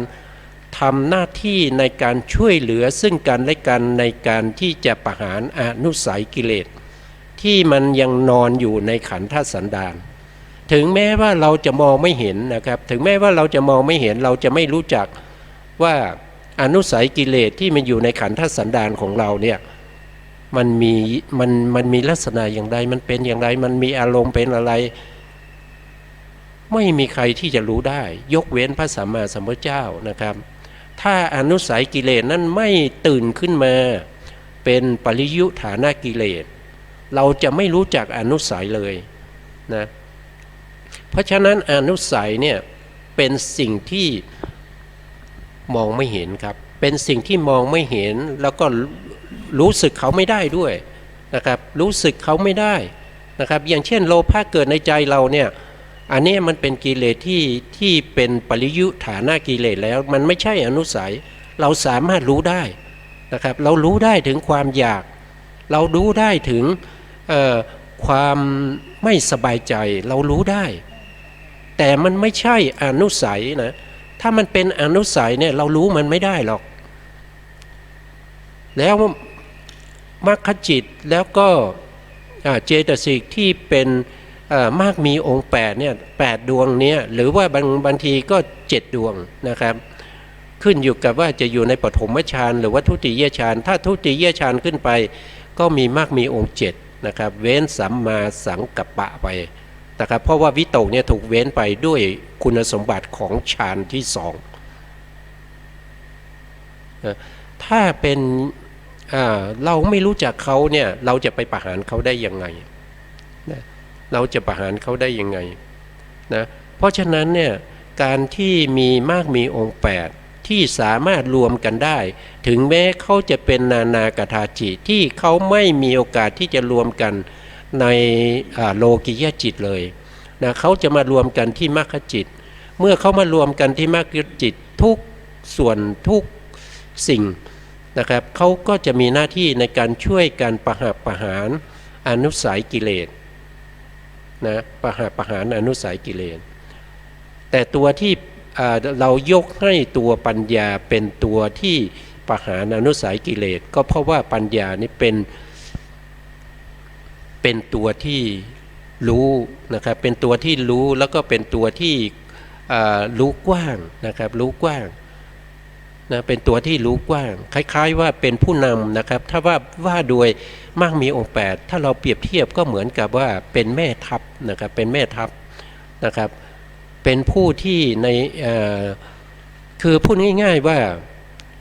ถ้าในปฐมฌานแล้วมากมีองค์8เนี่ยจะต้องทำหน้าที่ในการประหารกิเลสทุกอันทุกดวงนะครับถ้าขาดดวงใดดวงหนึ่งในปฐมฌานแล้วใน8องค์เนี้ยอนุสัยกิเลสยิ้มเลยครับคุณไปฝึกมาใหม่เถอะไม่ต้องมาถือมีดถือหอกมาอยู่หน้าบ้านฉันไปฝึกมาใหม่นะครับเอามีดเอาหอกไปแทงมันก็ไม่เจ็บนะครับมันก็ไม่เจ็บนะเพราะอะไรเพราะว่าเราไม่มีคุณสมบัติที่จะไปเทียบเท่ากับการที่เราจะไปประหารอนุสัยโดยความเป็นสมุจเฉทนะเพราะฉะนั้นศีลนี่มีความสำคัญนะขาดดวงใดดวงหนึ่งไม่ได้ถึงแม้ว่าเขาจะเป็นนานากถาจิเขาจะเกิดไม่พร้อมกันนะครับเขาจะไม่มีโอกาสเกิดพร้อมกันเลยถ้าไม่มาเกิดในมรรคจิต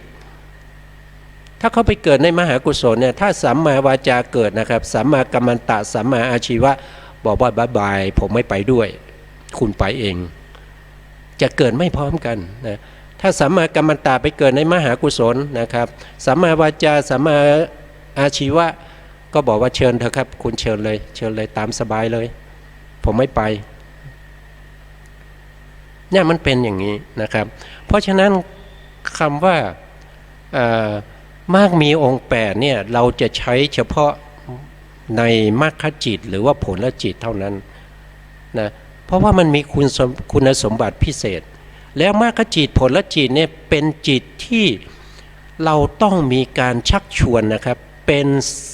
สังขาริกนะเราต้องมีการชักชวนให้เขาเกิดขึ้นไม่เหมือนกับอสังขาริกอสังขาริกก็คือเกิดขึ้นเองโดยไม่มีการชักชวนนะมรรคจิตเนี่ยเราจะต้องใช้ความพยายามอย่างมากมายนะครับไม่ว่าจะทำสมาธิให้ได้ถึงอุปจารสมาธิแล้วก็มาเจริญวิปัสสนาแล้วก็ใช้ในเวลาในการเจริญวิปัสสนาเป็น30-40 ปีหรือว่าอาจจะใช้ตลอดชีวิตก็ไม่ได้นะครับอันนี้เป็นวิธีการที่เราจะชักชวนให้มรรคจิตนี้เกิดขึ้นนะครับชวนให้มรรคจิตนี้เกิดขึ้นนะถ้าเราสามารถจะชวนให้มรรคจิตเกิดขึ้นได้นั่นแสดงว่าเราได้เป็นโสดาบันละขั้นที่1นะเราได้เป็นโสดาบันนะครับเพราะว่าอนุสัยกิเลสนี้ถูกประหารไปแล้วด้วยมรรคมีองค์8นะมรรคมีองค์8ไม่ว่าจะเป็นในส่วนที่เป็นศีลในส่วนที่เป็นสมาธิในส่วนที่เป็นปัญญาทั้งหมดมีความสำคัญเท่ากันนะครับขาดดวงใดดวงหนึ่งไม่ได้นะไม่ใช่ว่าเฉพาะตัวสัมมาทิฏฐิเท่านั้นที่จะเป็นตัวสำคัญนะครับทุกดวงจะต้องเป็นตัวสำคัญแล้วทุกดวงเนี่ยจะเป็นเจตสิกนะครับเป็นเจตสิกนะเป็นเจตสิกส่วนใหญ่ก็จะมี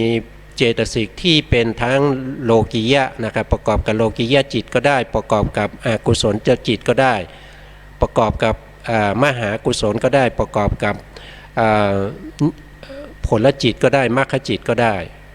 นะครับเพราะฉะนั้นการที่เราจะเข้าใจเนี่ย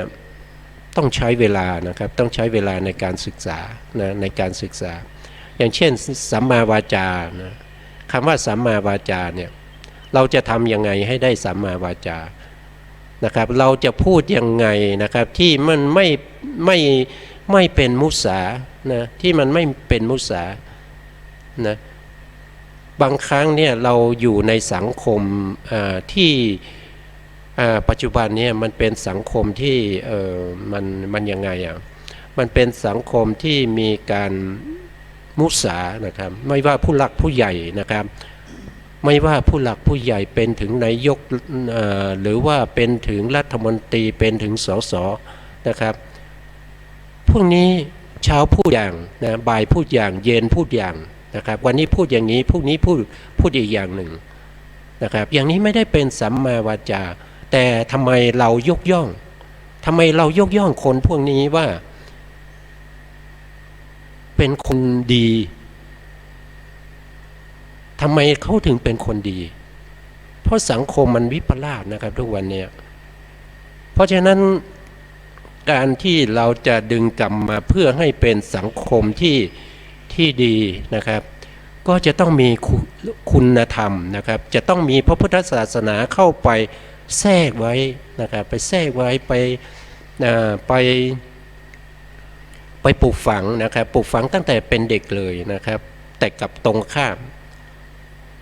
วิชาทางพระพุทธศาสนาศีลธรรมพลเมืองที่ดีถูกดึงออกจากหลักสูตรของนักเรียนทั้งหลายนะครับมันจึงนำมาสู่อะไรนำมาสู่ผู้ใหญ่ที่พูดมิจฉาวาจาได้ทุกวันแล้วก็ยกย่องว่าเป็นคนดีนะครับเป็นคนดีนะครับคนที่พูดจริงกลายเป็นคนไม่ดีนะครับพูดจริงกลายเป็นคนไม่ดีนะมันวิปลาสไปแล้วนะครับเพราะฉะนั้นมันก็พูดไปมันก็ยากนะครับที่เราจะให้สังคมของเราเนี่ยกลับมาสู่ความเป็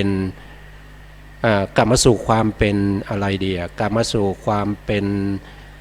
สิ่งที่ดีเห็นสิ่งนี้ดี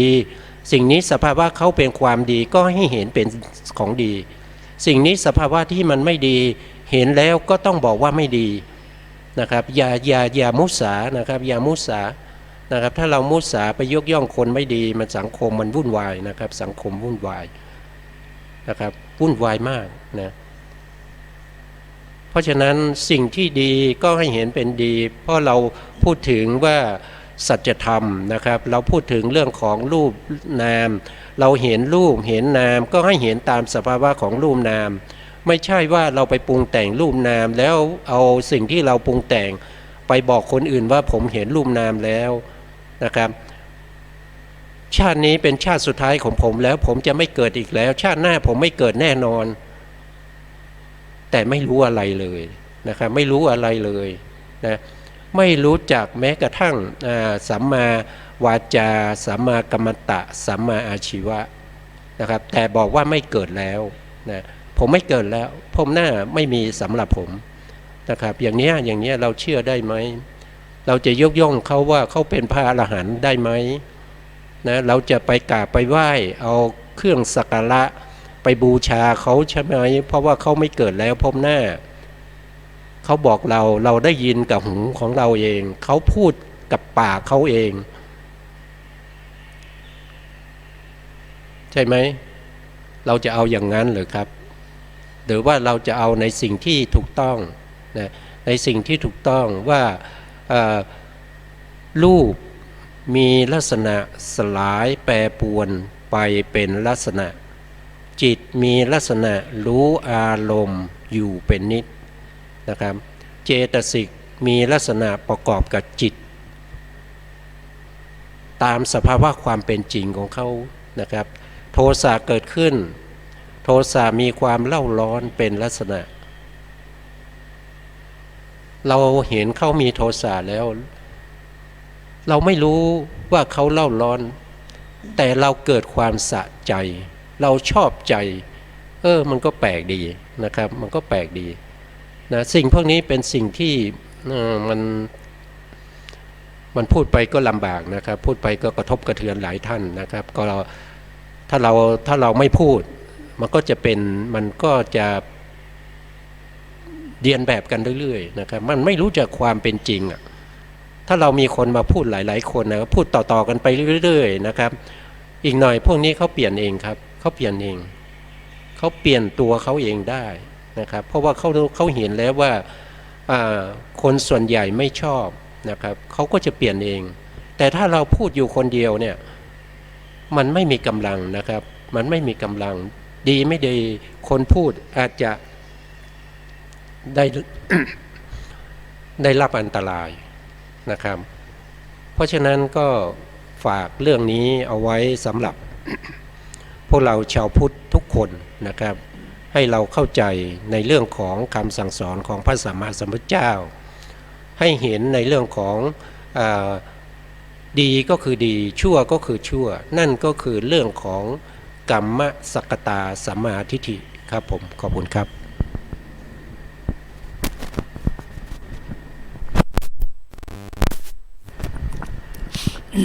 ท่านผู้ฟังที่เคารพครับ เรากำลังศึกษาถึงเรื่องอริยมรรคมีองค์8ซึ่งเริ่มต้นด้วยว่าสัมมาทิฏฐิสัมมาสังกัปปะเป็นเรื่องของปัญญาจากนั้นเราก็มาถึงเรื่องของศีลอันได้แก่สัมมาวาจาสัมมากัมมันตะสัมมาอาชีวะ เป็นหน้าที่ศีลที่ได้พัฒนาจนสูงสุดเรื่องของศีลนั้นเป็นเรื่องที่มีความสำคัญเพราะเราเกิดมาเป็นมนุษย์เนี่ยเพราะเรามีศีล5แต่เราอาจจะ จำไม่ได้เพราะเราระลึกชาติไม่ได้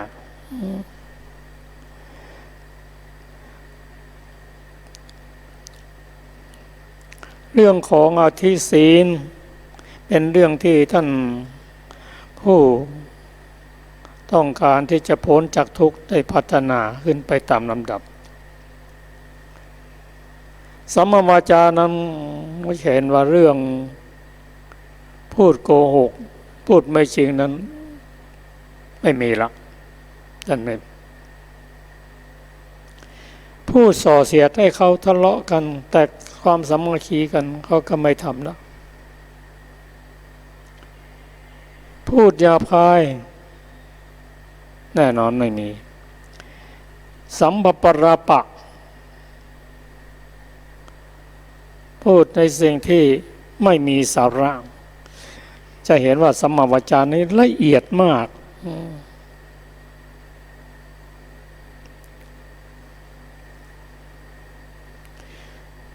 ต่อไปก็สัมมากัมมันตะการงานที่ทำพระสงฆ์องค์เจ้าท่านต้องการพ้นจากทุกข์ท่านจึงไม่ฆ่าสัตว์ไม่หยิบเอาของผู้อื่นที่ไม่ได้รับอนุญาตไม่ผิดในทางเพศสัมมาชีวะสัมมาอาชีวะนั้นการเลี้ยงชีพของพระสงฆ์ผู้พ้นจากทุกข์นั้นที่เป็นสัมมาอาชีวะนั้นอาชีพของท่านก็คือบิณฑบาตบิณฑบาตของท่านนั้นตามมีตามได้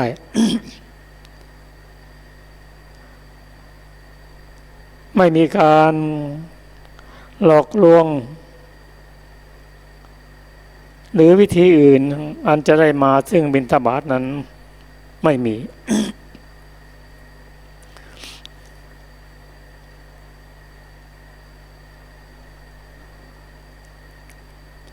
อันนี้เป็นเรื่องของ ศีลคือสัมมาวาจาสัมมากัมมันตะสัมมาอาชีวะ ในวันนี้เราอาจจะหยุดตรงนี้ แต่ว่าเราจะน้อมมาปฏิบัติในชีวิตประจำวันได้อย่างไร ให้เป็นโลกิยมรรคและก็พัฒนาขึ้นเป็นโลกุตระมรรค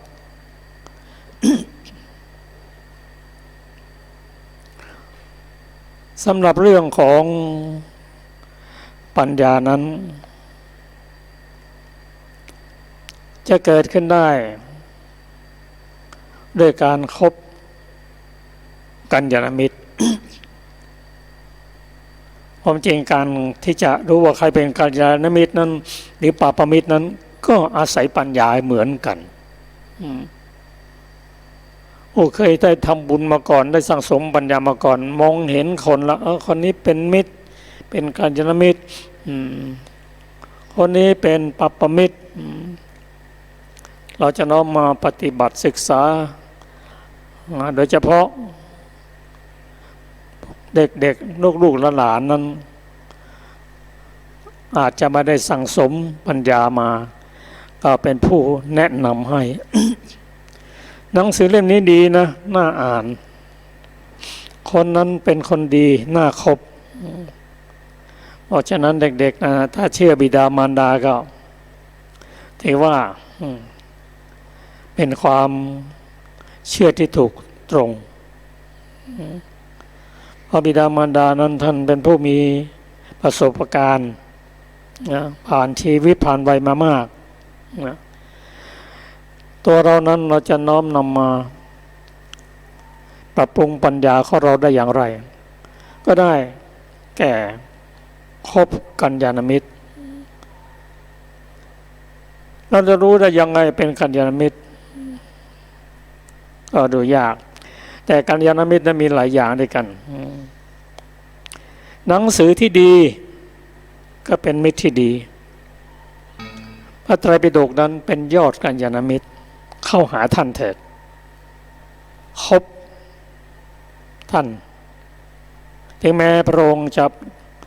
ดับขันธ์ปรินิพพานไป2,000 กว่าปีคำสอนของพระองค์ทุกตัว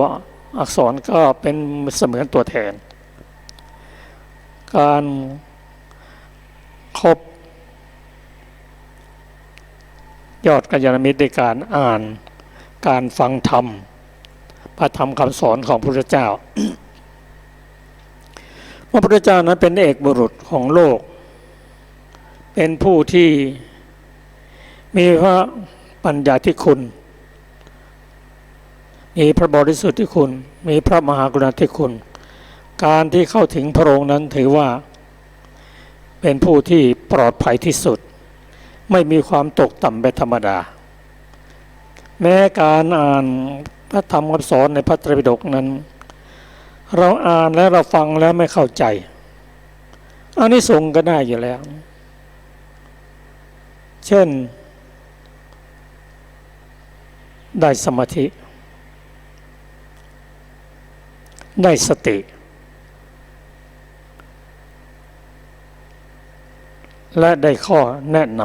ำที่ดี ได้ปัญญา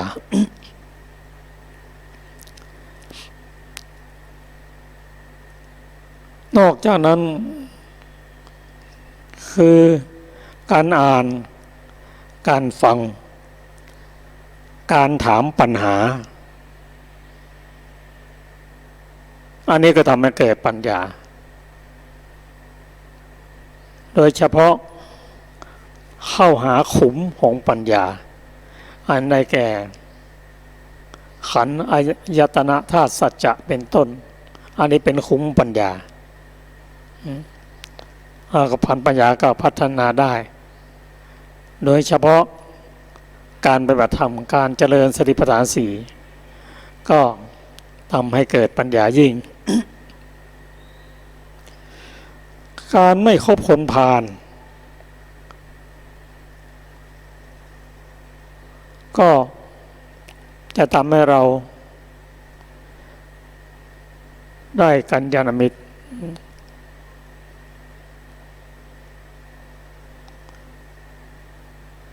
คบพบคนพาไปหาผิดคบบัณฑิตพาไปหาผลคำว่าผลนี่คือมรรคและผลเนี่ยการพัฒนาปัญญาพัฒนาได้วันนี้เราไม่รู้เราได้ศึกษาได้ถามสิ่งที่เราสงสัยเราก็หายความสงสัยไปอันนี้อย่าไปคิดว่าโอ้ผมมันเป็นคนอย่างนี้พัฒนาไม่ได้ไม่ใช่ต้องเคารพตนเองพัฒนาได้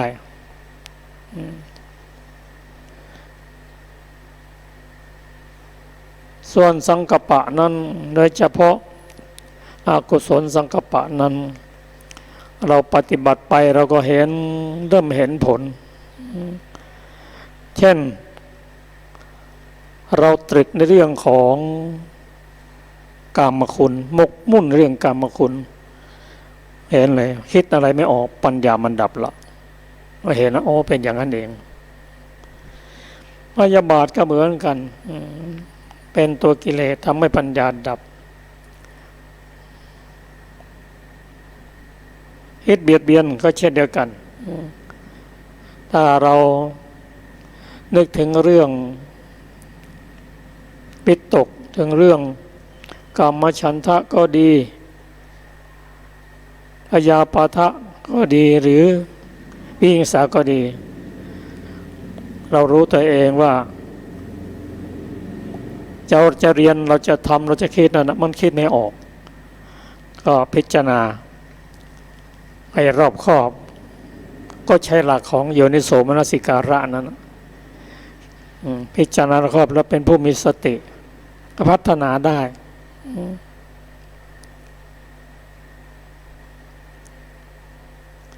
ธรรมะต่างๆนั้นนะลาดลุ่มลึกไปตามลำดับจากหยาบมาเป็นละเอียดยิ่งขึ้นจนบริสุทธิ์สัมมากัมมันตะ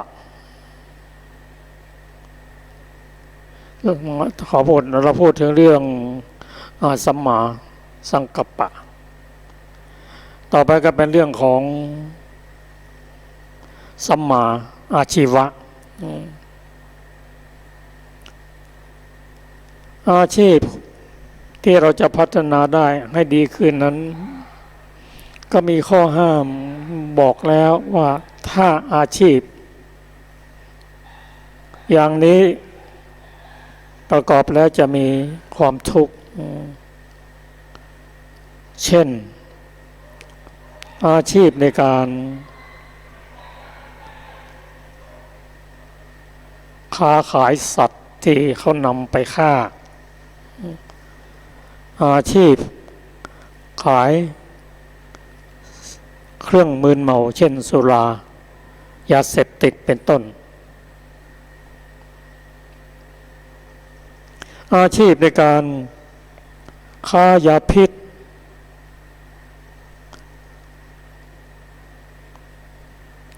ค้ามนุษย์ขายอาวุธเป็นต้นแล้วก็เห็นแล้วบางทีคนที่ทำการค้าอย่างนี้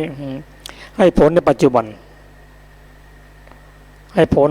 ตามต่อไปในชาติหน้าและต่อไปก็เราก็หลีกเลี่ยงได้พัฒนาได้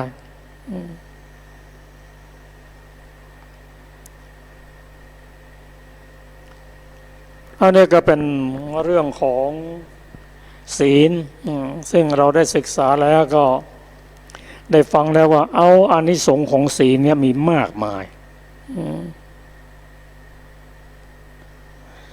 แต่ที่สำคัญที่สุดก็คือผู้มีศีลนั้น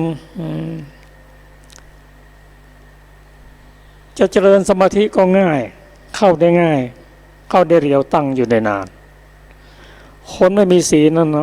เจริญสมาธิยากเมื่อจิตไม่มีสมาธิแล้วก็ปัญญาที่จะเกิดใกล้ๆนั้นก็พลาดโอกาสไปผู้มีศีลนั้นสิ้นชีวิตไปก็ พ้นจากอบาย โดยเฉพาะศีลห้านั้นนะเป็นศีลของมนุษย์ปฏิบัติศีลอย่างนี้ก็ได้เป็นมนุษย์ละเอียดเท่าไรก็เป็นมนุษย์ที่ดีตามลำดับ ผู้มีศีลนั้นสามารถที่จะหาทรัพย์ได้ง่ายเป็นผู้ที่บุคคลยอมรับนับถือเป็นผู้มีชื่อมีเสียงด้านนี้คนมีศีลนั้นจะเข้าสมาคมที่ไหนเขาก็ไม่รังเกียจ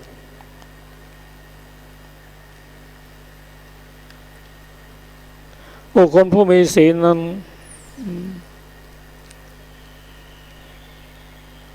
เป็นผู้ที่ถึงคราวคับขันแล้วก็เป็นผู้ที่ไม่ตกต่ำก็สิ้นชีวิตไปก็ไปเกิดเป็นมนุษย์หรือเทวดาชั้นดีอันนี้เป็นเรื่องของศีลน้อมนำมาปฏิบัติได้ซึ่งวันนี้เราก็ได้พูดถึงเรื่องมรรคมีองค์8ได้แต่ สัมมาทิฏฐิคือปัญญาที่พัฒนาสูงสุดแล้วตรัสรู้แล้วนี่เป็นจุดมุ่งหมายที่เราจะเข้าให้ถึงระดับสัมมาทิฏฐิคือพูดง่ายสัมมาทิฏฐิตรัสรู้อริยสัจ4แล้ว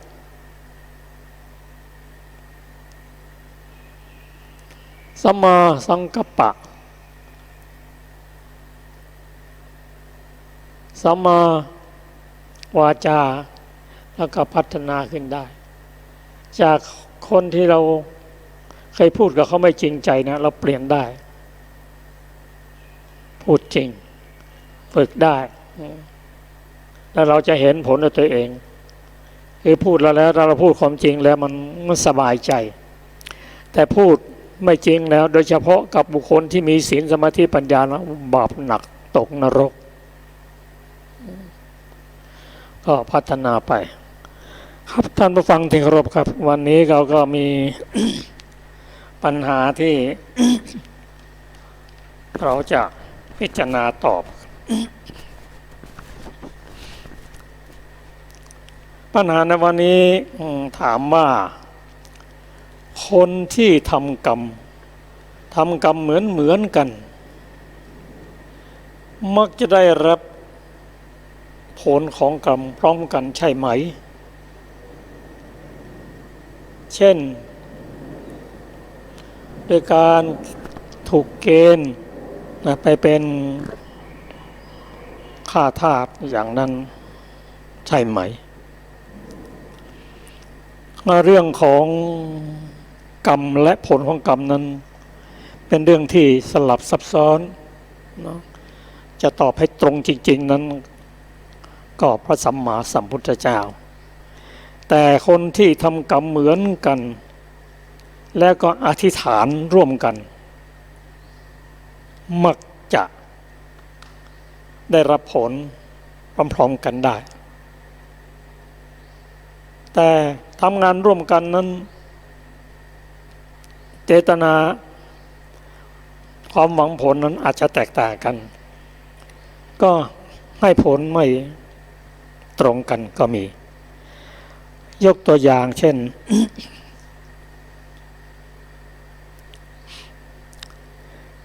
ราชา5 พระองค์เป็นคนหนุ่มได้ซื้อหญิงงามเมืองมาบำเรอพอบำเรอเสร็จแล้วเห็นว่าเขามีทรัพย์มีศีลมาก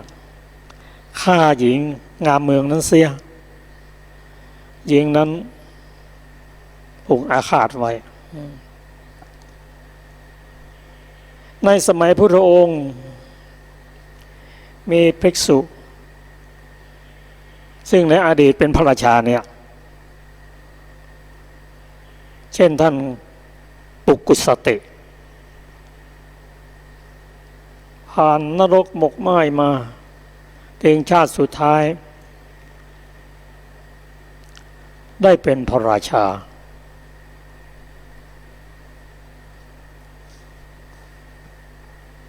และผลกรรมนั้นเขาพยายามจะตามมานะและผู้หญิงนั้นได้เกิดเป็นยักษินีพยายามจะหาตามมาเพื่อให้ผล ท่านปุกุสตินั้นได้ฟังธรรมจากพระพุทธเจ้านะได้เป็นพระอนาคามีขอบวชพระองค์ได้ตรัสว่าพระพุทธเจ้าจะบวชให้กับบุคคลที่มีบาตรจีวรพร้อมท่านปุกุสติออกไปข้างนอกเพื่อหาบาตรหาจีวรนางยักษ์นั้นในโอกาสก็แปลงตัวเป็นโคแม่ลูกอ่อนเข้ามาขวิดอันนี้ไม่พร้อมกันคนอื่นก็ได้รับกรรมไม่พร้อมกันพูดง่ายๆเรื่องกรรมเนี่ย อาจจะพร้อมกันก็ได้ไม่พร้อมกันก็ได้ ในเรื่องของกรรมอีกอย่างหนึ่ง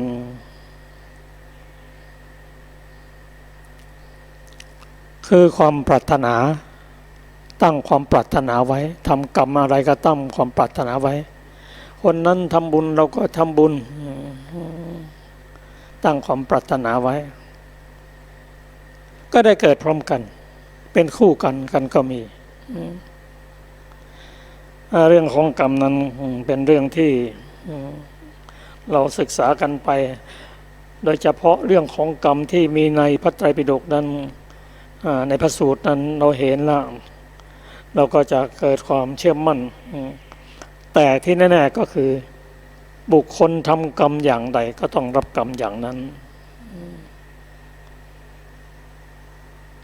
ส่วนจะเกิดได้รับผลเมื่อไรนั้น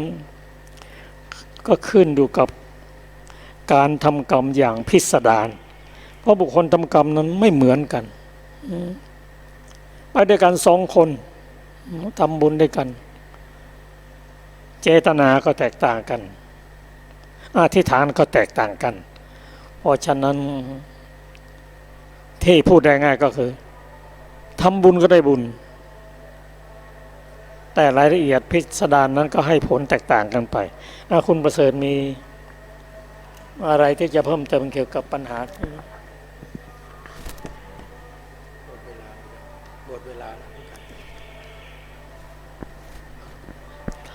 ท่านผู้ฟังที่เคารพครับรายการศึกษาพระพุทธศาสนาตามพระไตรปิฎกซึ่งถ่ายทอดสดณอุโบสถวัดไฟหินดำเนินการถ่ายทอดสดโดยสถานีวิทยุพระพุทธศาสนาดำเนินการโดยสถานีวิทยุเพื่อการศึกษาพระพุทธศาสนาและวัฒนธรรมซึ่งมีพระครูวิศวัตรวรกิจโจเป็นผู้ดำเนินรายการเป็นผู้อำนวยการก็จบลงด้วยเวลาเพียงเท่านี้ครับก็ขอขอบคุณท่านผู้ฟังทางบ้านทุกท่านที่ติดตามรายการเราจะมีอย่างนี้ทุกวันอาทิตย์ขอขอบคุณทางสถานีวิทยุเพื่อการศึกษาพระพุทธศาสนาและวัฒนธรรมขอขอบคุณผู้ร่วมรายการทุกท่านครับก่อนจบก็ขอเรียนเชิญทุกท่านได้กล่าวคำอุทิศส่วนบุญส่วนกุศล ก็เช่นครับ สัตว์ทั้งหลายไม่มีที่สุดไม่มีประมาณจงมีส่วนแห่งบุญที่ข้าพเจ้าได้ทำในบัดนี้และแห่งบุญอื่นที่ได้ทำไว้ก่อนแล้วคือจะเป็นสัตว์เหล่าใดซึ่งเป็นที่รักใคร่และมีบุญคุณเช่นมารดาบิดาของข้าพเจ้าเป็นต้นก็ดีที่ข้าพเจ้าเห็นแล้วหรือไม่ได้เห็นก็ดีสัตว์เหล่าอื่นที่เป็นกลางหรือเป็นคู่เวรกันก็ดี สัตว์ สัต ทั้ง ว์ หลา ทั้ง ย หลายตั้งอยู่ในโลก อยู่ในภูมิทั้งสามอยู่ในกำเนิดทั้งสี่มีขันธ์ห้าขันธ์มีขันธ์ขันธ์เดียว มีขันธ์สี่ขันธ์กำลังท่องเที่ยวอยู่ในภพน้อยภพใหญ่ก็ดี ท่านเหล่าใด ใด รู้ส่วนบุญที่ข้าพเจ้าแผ่ให้แล้ว ขอ ขอ ท่านเห ท่า ล่าน เห นั้ ล่าน นั้นจงอนุโมทนาเองเถิด ส่วนท่านเหล่าใด ที่ ที่ยังไม่รู้ส่วนแห่งบุญนี้ ขอเทวดาทั้งหลายได้โปรดบอกท่านเหล่านั้นให้รู้ด้วย เพราะเหตุที่ได้อนุโมทนาส่วนบุญที่ข้าพเจ้าแผ่ให้แล้ว ขอท่านเหล่านั้นจง จ เป็ ง น เป็น ผู้ ผู้ ไม่ ไม่ มี มี เว เว ร ร อยู่ อยู่ เป็ เป็น น สุ สุ ข ข ทุ ทุ ก ก เมื่ เมื่ อ อจนถึงพระนิพพาน ความ ความปรารถนาที่ดีงามของสัตว์เหล่านั้นจงสำเร็จเถิด ด้วยอา อา นิ นิ ส ส ง ง ส์ ส์ แห่ แห่ ง ง กุ กุ ศ ศ ล ล ที่ ที่ ได้ ได้ ทำ ทำ แล้ แล้ว ว ทั้ ทั้ ง ง ป ป ว ว ง ง นี้ นี้ ขอพระศาสนาของพระโลกนาถ จ จ ง ง ส ส ว่า ว่าง ง ส ส วั วั ย ย ด้วย ด้วย ข้ ข้ อ อ ป ป ฏิ ฏิ บั บั ติ ติ มี มี ศี ศี ล ล เป็ เป็น น ต้ ต้ น นอันบริสุทธิ์ขอพระศาสดาของพระสัมมาสัมพุทธเจ้า จงสถิตอยู่ในโลกตลอดกาลและนาน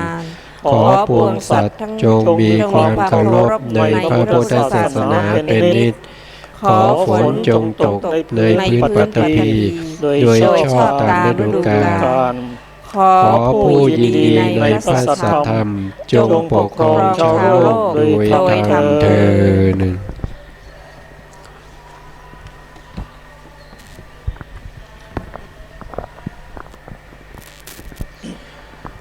อะระหังสัมมาสัมพุทโธภะคะวะพุทธังภะคะวันตังอภิวาเทมิ สวาคา อะ โต โต ภะ ภะ คะ คะ วะ วะ ตา ตา ธั ธั ม ม โม โมธัมมังนัมมัสสามิ สุปฏิปันโน